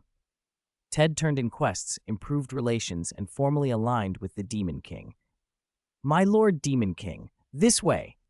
I know where those heroes are. I'll guide you, my lord," he crowed as he led the Demon King's forces to hit enemy strongholds. On the first day, 3 warriors' fortresses fell to Ted. He found Fleur and persuaded her to pledge allegiance. The Demon King's army then toppled 2 more warriors. Ted cornered Hermione and argued for 10 minutes until she begrudgingly switched sides. He'd even chased off the filming Golden Snitch to cut her from the broadcast during the negotiation. Next, they ran into Crumb, who had allied with 2 others and formed a nearly 1,000-strong force with around 20 level 4 mountain giants. The Demon King intervened at Ted's request, sending 500 troops and 5 level 6 units. The ensuing battle was brutal. Crumb fell and uttered a final bitter, "Damn it, Peter, you cheated." 2 of the Demon King's level 6 units died as well. The allied warrior extermination army took heavy losses and retreated. The panel fell silent. How would they score these controversial eliminations? Neville finally clawed out of the underground after 100 quests, unifying subterranean forces into an 800-strong army with special underground units. He met up with Ron, who had been wandering and collecting loot, and their combined forces exceeded 1,500, nearly 200 level 4 units and 8 level 5s. Then Harry and Malfoy linked up with them. Their army swelled past 2,000, fielding level 6 Titan giants, behemoths, hydras. The balance of power shifted. Ted, having reclaimed his authority over 1,200 Demon King troops plus his own 600, moved to consolidate his gains and contact allies. The siege of the Demon King's castle began, Jerry showing up with a band of high-level Hell units, only 100 strong but stacked with level 4+ troops and even a level 6 archdemon, used an earth artifact to tunnel under the castle and open the gates from within. The Alliance poured in. The live broadcast exploded. Every inch of ground was soaked with blood. Every second a soldier fell. Even the most extravagant magic movies couldn't match the carnage. When the Demon King himself, a map-high level 7, entered with his personal guard, the Alliance's invasion faltered. Lines buckled. Then, in a single, astonishing moment, the tide flipped. Spells coordinated with surgical precision. Curses weakened the Demon King. Morale-sapping hexes sapped his army. Restrictive terrain slowed his reinforcements, and protective magics hardened the Allied fronts. At the critical instant, Ted, Hermione, and Fleur, who had defected earlier, turned on their master. The Demon King, furious, charged at them with a 3-meter greatsword. Ted stepped in front of the two women, took the blow, and died instantly. But his betrayal had bought the Alliance the opening they needed. The Demon King was swarmed by the surging troops and fell. The chat room detonated. That's so fucking ridiculous. They pulled a bait and switch. This broken game, joining the Demon King and then betraying him? Some felt pity for the Demon King. Others realized those earlier heavy losses were deliberate ploys. The judges at the panel sat in stunned silence. The warriors who had been cut down by the Demon King's forces seethed with outrage. Now, how would the organizers score all of this? Chapter 346, A Happy Son. This isn't how we designed it. This isn't playing by the rules. The judges all wore looks of agony, certain their creativity had been violated. How could anyone act like that? Dumbledore wasn't among those outraged. His face was serious, but inside he was secretly pleased. Snape, watching from the sidelines, rarely allowed even the hint of a smile, but he understood Dumbledore perfectly. Have you ever taught troublemakers? Now everyone gets to feel it. Karkaroff was livid. He defected to the Dark Lord. He's an internal spy, a lackey. He should get 0 points. He flailed his arms and roared, spitting with fury as if Ted had insulted his honor personally. But most of the judges ignored him. After watching the performance, many of them had already formed their own assessments. The only real question was how to score Ted's risky actions, and that decision would affect Fleur's score as well. Madame Maxime was firmly on Ted's side. She had already decided to recruit him, on or off competition, and had even sent her best student to court him. The South American professor who'd led that team had also been impressed by his self-sacrifice. Between those two, Karkaroff's complaints were shredded. The representative from the International Confederation of Wizards wanted to show goodwill and wouldn't give a low score.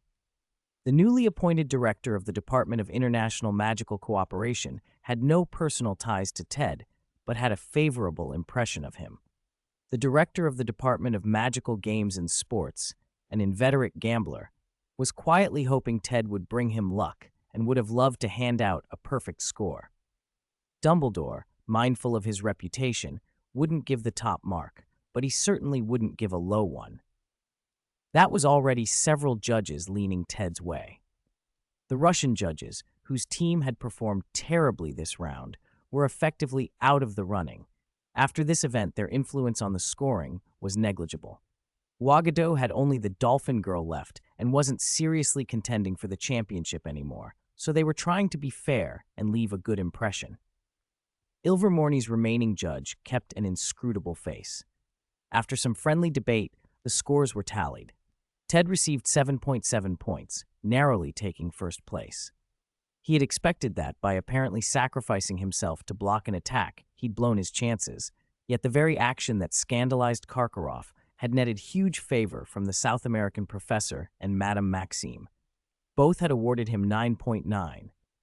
Their indignation at Karkaroff's remark had been spectacular. They nearly tore him apart verbally.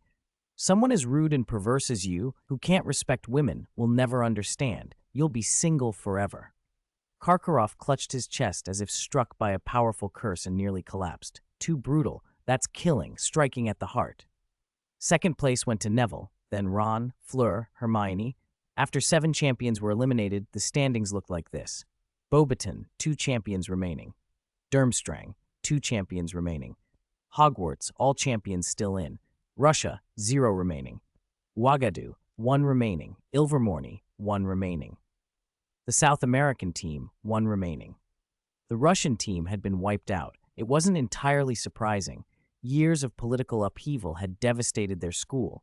Enrollment had collapsed and many students had left. Even their burly headmaster had only been temporarily elected half a year ago after the old principal passed away. Durmstrang had been unlucky, losing 2 champions at once. Crumb was bewildered. How are we suddenly down to 2? Didn't we form an alliance? Was I tricked? That panic explained Karkaroff's despair.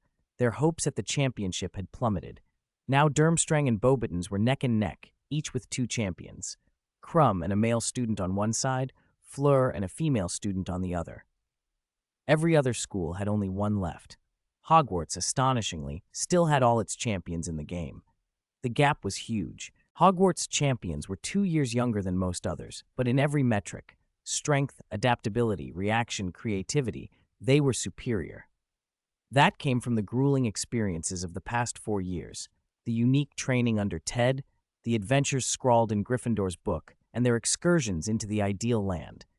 At their busiest, they had died 8 or 10 times a day. Even meals were interrupted by plans to avoid some fatal trap. Other champions, however brilliant, had only classroom practice and the usual school competitions. Ted and his friends had been hardened by what was almost devilish training. Many adult wizards watching the contestants were astonished. Some felt a sting of being surpassed by the younger generation. A system ping interrupted Ted's thoughts. Ding, talent, otherworld knowledge, triggered. Discovered Scarlet Crusade, Undead Torture Manual green. He frowned. The manual detailed the Inquisitor Whitemane's methods for torturing the undead and experiments on the effects of holy light. It required 230 experience points to exchange. Ted had traded for it out of curiosity and regretted it. The Inquisitor's methods were cruel and perverse. The manual was toxic, worthless knowledge. A wasted opportunity this month. Ted had planned a few days' rest to strategize for the next round. Hogwarts still held half the spots. Anyone who had reached this stage was elite, chosen from hundreds. But those plans were immediately interrupted. Harry came bursting into the secret base, throwing the door open. Ted, Olivia's having her baby. I'm going to be a big sister. I just had to tell you. Carry on without me. Harry backed out almost as quickly, and Hermione fussed with her robes, tugging Ted along. She wouldn't prank us. April Fool's was yesterday, Ted protested. Hermione rolled her eyes. Harry would never joke about this. Let's go. 10 minutes earlier, Sirius had sent word that Olivia had been admitted to St. Mungo's. After reading the message, Harry had been stunned and then frantic to let Ted know. Ted, Hermione, and Harry found Professor McGonagall. Professor, we need to take a short leave. McGonagall adjusted her glasses, took the note, and scanned it. Very well, I'm coming with you. She worried these 3 would somehow make trouble and decided to accompany them. After all, both Sirius and Olivia had been her students. A handful of flue powder was tossed into the hearth, the flames flaring green. Don't mix up the names. St. Mungo's Hospital. McGonagall stepped in first, then Ted and the others. They emerged into the bustling hospital. People hurried by. 7 or 8 fireplaces lined a wall, and the place was constantly in motion. Ted asked a nurse the way to the maternity ward. 4th floor, to the left, she said, her impatience thawing when she saw his smile. On the 4th floor, they found Sirius, Lupin, Tonks, Narcissa Malfoy, and Andromeda Tonks waiting in the corridor. They were cousins and the closest family Sirius had left. A few years ago, Narcissa might not have come, but public attention to Sirius and Harry had changed things. Sirius paced, sweating and muttering, while Tonks' mother soothed him. telling him Olivia had only gone in 20 minutes earlier and to calm down. Narcissa offered the same advice. Lupin hovered awkwardly. His mother-in-law was there and younger than him, which left him a bit sheepish. But Tonks clung to his arm, her hair color flicking nervously. About 10 minutes after Ted and the others arrived, the sound of a newborn's cry came from the delivery room. Relief flooded the corridor. The nurse opened the door. Sirius nearly shoved his way in. "Mr. Black, don't panic. Everything went well. Mother and child are fine. You can go in now." Newborns don't look very attractive. Reddish-purple skin, wrinkled and squashed like a dried eggplant. Harry leaned in and immediately pouted. "Why is my little brother like this?" McGonagall patted her shoulder. "They all look like that when they're born. Give it a few days, and he'll be rosy and plump." The tension eased. Lupin peered at the infant and refrained from touching. "Have you decided on a name?" he asked. "Yes." Sirius smiled, squeezing Olivia's weak hand. "He'll be James Regulus Black. Lupin, will you be his godfather?" "Of course. James for James Potter, Sirius's old friend. Regulus for Regulus Black." Ted's mind flashed to the memory. Regulus had infiltrated the Death Eaters and learned Voldemort's secrets, and, at the cost of his own life, had recovered one of Voldemort's Horcruxes, the Slytherin locket. He died in that sunless cave, perhaps could have sacrificed a house elf, but chose to sacrifice himself. His deeds had gone largely unknown. The locket still remained in the Black family home. For a moment, the Triwizard Tournament receded from Ted's thoughts. Voldemort was still at large somewhere. Who knew what he was planning? The Horcruxes had to be dealt with.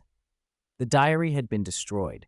The diadem had been taken by Dumbledore for examination. The locket was likely in the Black ancestral home. The golden cup lay in Bellatrix's vault at Gringotts. The Gaunt family's Resurrection Stone ring was in the Gaunt ancestral home, something Dumbledore must not be allowed to possess.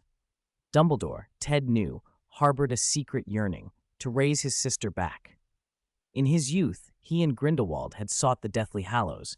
His sister's death left a void that would cloud his judgment. He had even fallen into Voldemort's trap once before and nearly died from a powerful curse. That was why, in the original story, Dumbledore later arranged things with Snape. He simply couldn't fight Voldemort openly anymore and had to set a plan in motion. The ring had to be destroyed rather than left in Dumbledore's hands. As for Nagini, Ted would look for the right chance later. He might need to carry the Sorting Hat. The Gryffindor sword was the most reliable tool for destroying a living Horcrux. Neville's role in all of this was the trickiest problem. Ted ran through plans in his head, but none guaranteed success. He hoped Dumbledore would have a good solution. Sirius cradled his son and Olivia, grinning from ear to ear. Ted would speak to him in a few days. For now, there was a small new life to celebrate. James Regulus Black, and a family made a little fuller. Thanks to fellow reader, Xiaoyao Daluo Immortal Chu Richin for a 600-point reward. Thanks to fellow reader, Yang Sambyang for a 100-point reward. Because he'd just become a father, Ted didn't want to heap pressure on Sirius. He kept his brother's situation to himself for the moment. Still, the Horcrux problem had to be dealt with sooner rather than later. It was not a task he could entrust to anyone else. He didn't trust anyone. So he set his magical puppet butler to work, Barty. During this period, Barty was busy on two fronts. 1, he was modifying and adapting himself. 2, he was quietly watching and investigating the Death Eaters who had escaped punishment by slipping back into respectable society. There were more of them than people imagined. In the original story, many Death Eaters, people like Malfoy, had simply gotten off scot-free. When Voldemort first returned, he summoned his followers with the Dark Mark, and 20 to 30 people answered. These were pure-blood wizards, calculating and cautious, not the rabid fanatics. They had hidden their true leanings, kept out of the spotlight, and behaved like nothing more than ordinary professionals when Voldemort fell. You couldn't lock them all up. The British wizarding world would have been crippled. So they were left alone, just a bad political bet. But to Barty, they were all potential enemies. The moment Voldemort reappeared, they would flock back to him. The Dark Mark was both a control and a punishment. Even if Voldemort had not yet openly acted, he would return to Britain. If he had already moved, these people would make small moves too. Barty himself had joined the Death Eaters young. He had strength and intelligence, and Voldemort valued those brainwashed young recruits. Voldemort trusted them more than the older, sentimental ones. Barty, therefore, knew a lot about his former colleagues. He spent his waking hours collecting their information and habits, preparing to round them up if necessary. He'd never been sentimental. Now that he no longer had a human body or human emotions, he was colder still. He liked to think of himself as evolving. "Join the glorious evolution," he would say to himself. When his young master assigned him a task, he dropped everything. He armed himself with magical tools and alchemical potions, and under cover of night, he arrived at the old Gaunt house. Ted watched everything through the contract that bound them. Barty searched everywhere in the crumbling house, but could not find the ring Ted wanted. It wasn't fruitless, though. Beneath a floorboard was a hidden compartment containing a small box that had once held an item, but the item was gone. "The traces are fresh, Master. No more than half a year old," Barty reported. Ted said, drawing breath as he thought. The most likely explanation was that the Gaunt family ring, the one with the resurrection stone, had been taken by Voldemort. He must have been in Britain a few months ago, perhaps still was. He'd begun collecting Horcruxes, which was out of character. To secure his return, Voldemort had split his soul into 7 or 8 Horcruxes and wasn't one to keep them all together. So why take the ring now? Voldemort's premature resurrection changed everything. Check nearby. Go to the old Riddle House. The Riddle House was not far, the former home of Voldemort's father. For reasons unclear, the Gaunts had withdrawn from society and married their kin. By the time Voldemort's mother came along, there were deformities and instability in the line. Her father and brother tried to force her into an incestuous marriage, but she fell in love with a handsome Muggle-born neighbor, Tom Riddle Sr. She used a love potion to make him elope with her. When she later stopped dosing him and became pregnant, Riddle realized the deception, fled, and she died shortly after giving birth. Discovering this bastard origin, half-blood, the child of a cheating Muggle-born, was part of what twisted Voldemort into what he became. He killed Riddle Sr.'s family, went to the Gaunt house, murdered his grandfather and uncle, and used the family ring to make a Horcrux. That ring had once been hidden in the Gaunt house. The Riddle house and the Gaunt house were less than a kilometer apart. They reached the Riddle mansion quickly, but Ted's brow tightened at the first sight. Through Barty's eyes, the rusted main gate stood open. The Riddle family had been wiped out decades before, and the house abandoned after a string of misfortunes. The place was more haunted rumor than home. Normally, at least an old gatekeeper would keep the gate locked. Barty slipped into the grounds like a shadow. He found blurred tracks in the dust. Someone had walked here a few months ago, and finally a clear footprint. An older man, about 1.75 meters tall, around 160 pounds, with slightly bowed legs. Ted already had his suspicions, but said nothing. Barty threaded his way through the cracked front door and sent tiny bead-like devices down his mechanical arm. They unfolded into 8 slender silken legs and became rudimentary spider puppets that scuttled into the gaps to explore. Minutes later, Barty reported from inside the front room. "Someone used a powerful spell here. It feels like the Dark Lord's doing." He found a broken old flashlight by the wall. The old watchman had met with misfortune. "Look around. See if there are any other traces," Ted ordered. Pride may have kept Voldemort from covering all his tracks. Footprints remained, but not the ones Ted wanted. There was only one set of human prints, no sign of others like Pettigrew, and there were no snake tracks. If Nagini had been here, if there had been a large serpent, there would have been clear dragging marks on the dusty floor. In the original story, Pettigrew had fled to Albania and found Voldemort occupying small animals. With unicorn blood, Nagini's venom, and other things, he brewed the potion that restored Voldemort to a malformed, infant-like body. But in this timeline, Barty had already removed Pettigrew from Albania with Ryan and even helped him fully resurrect. Pettigrew would not have encountered Nagini here. And the last Horcrux? Ted cut the connection. No need to continue. Return. If Voldemort had already taken the ring, and perhaps even a fake locket, rushing around would be useless. Besides, even if Ted, Dumbledore, and perhaps Grindelwald recovered a few Horcruxes, they would still have a 3-on-1 advantage. The sea cave, the one by the cliff, was only roughly known. Its exact location was unknown and would have to be found. The next day, Ted contacted Lupin and asked him to track down a coastal cave. The one clue they had was that, as a child at the orphanage, Voldemort had once tried to drown another child at sea and had discovered a cliff cave when he did it. Lupin was the perfect man for the job. True to his reputation as a London detective, he found the orphanage in a day. "I found the orphanage," Lupin said. "It was bombed in World War II, destroyed." "Even so," Ted said, "the cave can't be far. Find the nearest stretch of coastline and search." Lupin's efficiency reassured him. Soon Ted and Lupin stood on a windswept cliff where a huge rock pillar jutted into the gray sea. All they saw were black reefs, no obvious caves. The place was concealed by magic. To anyone not breaking the spell, the rock was just stone. Lupin tightened his jacket against the breeze and frowned. "I feel an unusual magical fluctuation here." His eyes grew dark. There was a Muggle village nearby decades ago. One night the whole place emptied out. It was abandoned. Ted suspected what had happened. When a powerful dark wizard did something terrible, ordinary people suffered irreparably. He paused, wondering whether to tell Lupin everything, about Sirius's brother, about what had happened. Sirius had just become a father and was tender and clumsy with his joy. Lupin had just married too, and in the original story, both he and his wife died in the final war, leaving a newborn behind. Happiness was fragile in this world. "You all right?" Lupin asked gently. Ted said nothing at first. Lupin stepped closer. "You always act so composed, so mature. You may not see us as elders, but as friends. Don't shoulder this alone." "All right," Ted forced a smile.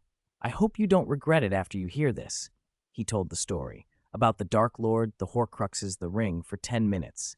Lupin listened, his hand going through his hair in a mix of disbelief and regret. "I do regret it," Lupin admitted. "I regret not asking sooner, letting you carry this by yourself." Ted rolled his eyes. "What are you thinking? I haven't been bearing it alone. Dumbledore's been involved. If it weren't for him wrestling with those old professors at other schools lately, worrying him sick, he'd have jumped on this sooner." Lupin had known since their first year about Professor Quirrell's odd behavior and the face on the back of his head, so Voldemort's return didn't shock him as much. When Ted explained Horcruxes and how they made resurrection possible, it all fit together. "I understand you're protecting Sirius," Lupin said, "but his brother is involved. He deserves to know." "All right, I'll contact him." Half an hour later, Sirius arrived, pale and hollow-eyed, accompanied by the house-elf creature and by Dumbledore. Dumbledore could not be left out of such a thing. Without him, their intrusion might spark suspicion, and his power would be needed. With Dumbledore's help and Ted's alchemical array, they broke the concealment charm and revealed the mouth of a huge cave. "Follow me," Dumbledore said, wand already drawn. Ted caught sight of the Elder Wand, knotted and oddly shaped, the sort of thing modern, straight wands lacked in character, and let himself be briefly amused. The cave opened inward, sloping down until they reached a large pool of dark water. A dilapidated little boat was tied to the shore. "Are we supposed to row across?" Sirius asked, his voice breaking. He had been crying ever since Ted had told him about his brother. The grief sat in his chest like a physical wound. The brother he'd always thought mad and lost had gone missing. He had never imagined how that loss would land. Creature, the old house elf, was already on his knees beside the water, trembling and sobbing, unable to rise. His master, Regulus Black, had the chance to spare him from the poison back then, to order Creature to drink and live. Instead, Regulus had chosen to drink himself. The memory of that sacrifice shattered the elf anew, kneeling on the cold cave shore. The cave was bitter with cold. Ted produced a small ball of light that floated above their heads, revealing a still, dark lake and a single wooden boat tied to the bank, obviously not meant to be used. They had come to steal the Dark Lord's possessions. There was no way they were going to use a boat he had provided. Ted reached into his bag, pulled out a handkerchief, and gave it a shake. It unfolded and grew into a huge carpet, 2 meters by 3, hovering a little above the ground, its fringe swaying as if alive. "Come play, master," it purred. Flying carpets had been banned in Britain last year, but no one here cared to argue. Besides, this one wasn't imported. Ted had made it himself. It was enchantingly personable. He sat down and beckoned the others. Dumbledore and the rest settled onto the carpet. Sirius was supported by Creature, the Black family house elf. The carpet lifted and drifted slowly across the water, the lake's black surface a meter below them. Creature had told them the story. When he last apparated away, his young master Regulus Black, poisoned and weakened, had been dragged toward the water by a mass of inferi. The cave was warded against apparition and much other movement magic. Portkeys and the like were useless here. You couldn't escape, and you couldn't simply take the object at the heart of the place. A strange potion swirled in a stone basin atop a small platform in the center of a rocky islet. As long as that potion remained, no hand could reach the locket at the bottom. It couldn't be poured out. The liquid would return as if by magic. Only by drinking it would the potion decrease for a while. Regulus, after trying several ways, had chosen to sacrifice himself and drink it so someone might get the Horcrux. The carpet set them down on the little island, just an irregular pile of stones, 3 or 4 meters across. In the middle stood a low stone plinth carved with strange reliefs, with a shallow basin at its center filled with a faintly blue glowing potion. Creature had explained the workings, but Ted and the others tried anyway. None of the tricks they could think of would remove the potion from the basin. And as long as the potion remained, the locket at the bottom could not be touched. There was another fact they already knew. The real Horcrux had not remained in the basin. Regulus had managed to take the true locket and had ordered Creature to destroy it. Instead, the house elf had hidden it in Regulus's bedroom. The locket left in the basin now was a substitute. The original heirloom, the Slytherin locket from the Gaunt family, had been sold off when Voldemort's mother had been abandoned. Voldemort found it later at Borgin and Burke's and made it into a Horcrux. Regulus discovered the truth and tried in his last act to take it away. Horcruxes were the highest, most pernicious sort of dark magic. Even a house elf wasn't capable of destroying one. Not even a witch of McGonagall's skill could do it easily. Ted, of course, fancied himself up to the task. If he could, he thought, he'd brew a potion like magical aqua regia to reduce one to dust, but that was a plan for another time. Instead, Ted produced a small red and white sphere, laughably like a Pokeball in shape, and tossed it down. With a sharp pop, an ugly, flapping merman burst out, squawking in a language none of them understood. It had no weapon and was quickly upon Creature, who looked most vulnerable. Creature pointed a trembling finger, and the merman collapsed to the ground. Ted seized it, dragged it to the edge of the plinth, drew out a spoon, and began to force-feed it the potion. At first, the creature fought with its stubby arms and legs, but after several large spoonfuls of the Dark Lord's mixture, it went quiet and began to groan rather than shriek. When Sirius saw the merman trembling in pain, its watery face contorted, he thought of Regulus and began to weep. Creature cried too, but for another reason. He had tried other methods when Regulus had been still alive. Regulus had once tried to force the potion to a goat, but Voldemort's enchantment had explicitly required a human drinker. Regulus, unable to bear harming others, drank it himself. The potion was not a poison as such. It caused unbearable mental torment and rapidly depleted the drinker's magic. Regulus's magic faded, and he could not stand against the inferi that surged forward from the water. His final act was to tell Creature to take the locket and flee. House elf apparition is a different system. Creature could apparate from the cave, even to Hogwarts, but he could not carry a human. Regulus was left behind. As the merman swallowed more, the level of potion in the basin dropped. Ted's trick worked. Mermen counted as humans as far as the enchantment cared, and the potion's volume diminished. When it fell enough, the inferi at the bottom of the lake began to stir and climb upward. Inferi are dead bodies reanimated by dark magic, empty of life, thought, and soul. They fear fire and light and prefer dark, damp places.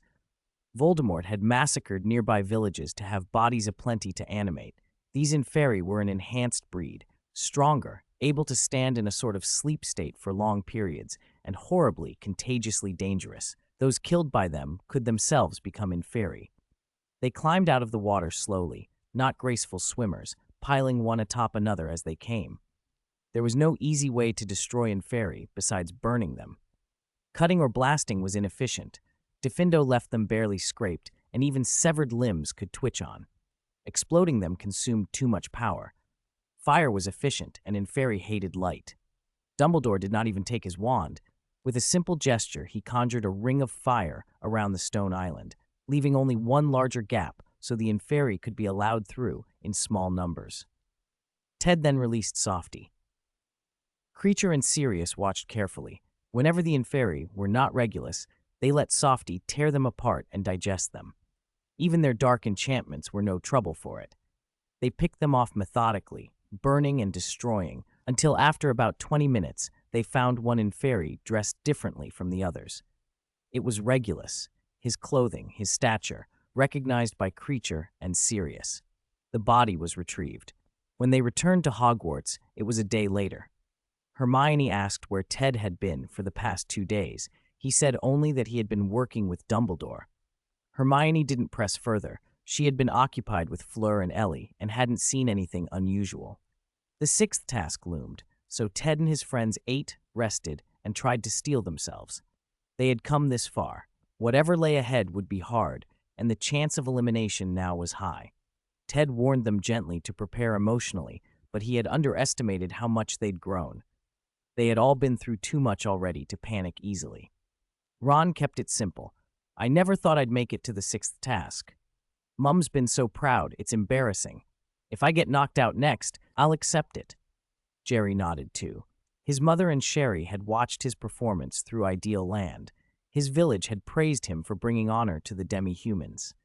Winning is wonderful, he said, but losing is something you learn from. This is a tiny part of a long life. Let's give it everything and have no regrets. Ted, with information from his recent mission, had guesses about the next task, and 2 days later the judges announced it. The 6th task. Dumbledore's voice rang out in the Great Hall. We call it the Endless Tower. The crowd stirred at the name. Endless, a tower, sounds that promised drama. Dumbledore explained the rules. This was a purely individual contest. Each champion competed alone. They would all attempt to climb an endless tower. Each level would contain monsters whose number, strength, and variety would increase as they climbed. Champions had to keep climbing, defeating monsters on every floor, conserving resources and magic, and pressing onward. They had to fight with as little expenditure as possible. More monsters would appear, and they would have to continue. Fight and fight until they could fight no more. Because they could not see how the others fared, they would have to give everything until they collapsed. The audience and students erupted with excitement. The task sounded thrilling. Raw test of combat skill, stamina, and sheer will. It was scheduled to begin in 3 days. Ted gathered his friends to discuss strategy. To ensure fairness, the rules allowed only a single wand, no potions, no pets, no magical items, so recovery spells for magic, stamina, and wounds would be essential. Ted was not overly worried about raw power. He was confident his magic reserve could rival Snape's, and with his techniques, he could outlast many opponents. His friends would need to polish their charms and healing spells over the next 3 days. They practiced late into the nights, focusing on efficient, low-cost spells to preserve as much power as possible. A wizard's magic recovered reasonably quickly, but this tower was a special endurance test. Now, only 14 champions remained, each an elite. Those like Crumb and Fleur were the top of their schools and older, advantaged in power and experience. But in the end, Dumbledore had said it would come down to will. Magic is in many ways the expression of a wizard's will. When will falters, even ample power can evaporate. Ted found himself admiring the design of the challenge, truly a task for champions. Chapter 349, The Tower Climb begins. A slender tower rose before Ted, stretching so far upward the top was lost in the clouds. From a distance it looked thin, but up close its girth was staggering. Its length made it seem narrow. The gate alone stood 5 meters high, like the entrance to a city. Looking left and right, Ted could just make out the gentle curvature of the structure. He inhaled, pushed the heavy stone gate, and it thundered open. Ted stepped through and vanished in a flash of light. One by one, the other champions followed, steeling themselves to enter an impossible construction. After a brief blackout on the live feed, the comment bar exploded. So cool. I'm speechless. Is that really a tower? I'm hyped. This is majestic. In the judge's box, Karkaroff stroked his short beard, grinning with pride. Ha ha ha, what do you say now? I told you my tower modeling is unrivaled. I'm a genius. He gloated loudly. Madame Maxime beside him rolled her eyes, but didn't contradict him. Karkaroff might be a coward in many ways, but he had an unexpected talent for crafting ideal land architecture. He'd been in charge of this tower's construction, and the audience's awed reaction was feeding his vanity. Ted reappeared in a circular arena about 200 meters across, the floor packed with yellow sand, high smooth walls all around, and an iron gate opposite him. "Welcome to the Endless Tower, first floor," a voice announced. The iron gate creaked and lifted. A human head-sized blob of green jelly rolled out, two tiny pea-like eyes blinking in confusion. "The first floor opponent is a very dangerous slime," the commentators teased. Slimes had started appearing in Muggle reports over the last 2 years, described by some scientists as peculiar toxic sludge. In the wizarding world, they were even more common. Slimes were adaptable, ate almost anything, and could mutate, but most were weak. This one, however, reacted to Ted in a surprising way. "Hi," Ted called loudly. The slime trembled, wilted into a puddle, and went gray-white. "What?" the commentators sputtered. "Is that a spell?" "It's not a spell. He just shouted and scared the slime to death." Ted's shout had frightened the first-floor monster to dissolution. The other champions had no trouble either. A casual spell or a stomp finished them off. Crumb, wanting to save magic, stomped them flat, only to discover the slime was mildly corrosive. The sole of his leather boot dissolved and fell off as he climbed the stairs, prompting a chorus of laughing comments. Ted climbed the newly appeared stairway. The second floor's stone slab floor made no impression as a voice announced, "Welcome to the Endless Tower, second floor." The gate opened to release 30 to 50 human head-sized slimes that bounced and jostled, bewildered more than aggressive. Ted made a short sweeping stomp and sent a directional ice wave out without raising his wand, freezing the pile solid in a rim of hoarfrost. He stepped over them and continued up. Our Ted just cleared them with a silent, wandless ice wave, the commentators marveled. Perfect range and power, no waste, he's very skilled. On the third floor, a doxy flew out, an angry, brightly feathered bird whose screech could assault the mind. Its cries could unsettle a listener, but Ted's mind mage defenses held firm. He extended his wand. A blue spell struck true, freezing the doxy midair until it dropped. Fourth floor, 5 skeleton soldiers with broken shields and swords. Ted opted not to use ice. Instead, he blasted them apart with an air cannon, shattering bone with one strike. Only a few champions, Crumb and 3 or 4 others, were even keeping up with Ted's pace. The fifth floor produced a goblin, green-skinned, wrapped in rags, brandishing a bone spike club. It skulked and circled, cowed when outnumbered, but clearly hostile. An ice arrow pierced its chest and killed it, and a scrolling message appeared over the broadcast reminding viewers of recent goblin attacks. In less than 5 months this year, 3 wizards and 16 muggles in Great Britain have been injured or killed by goblins. Last year, several coordinated goblin attacks targeted elf settlements. Some viewers protested that Ted was callous. Others defended him. One sarcastic commentator chimed, "If you think he's heartless, go take Jesus off the cross yourself." The 6th floor disgorged a landbird, 2 sizes larger than an ostrich, huge beak, long muscular legs. It charged at blinding speed.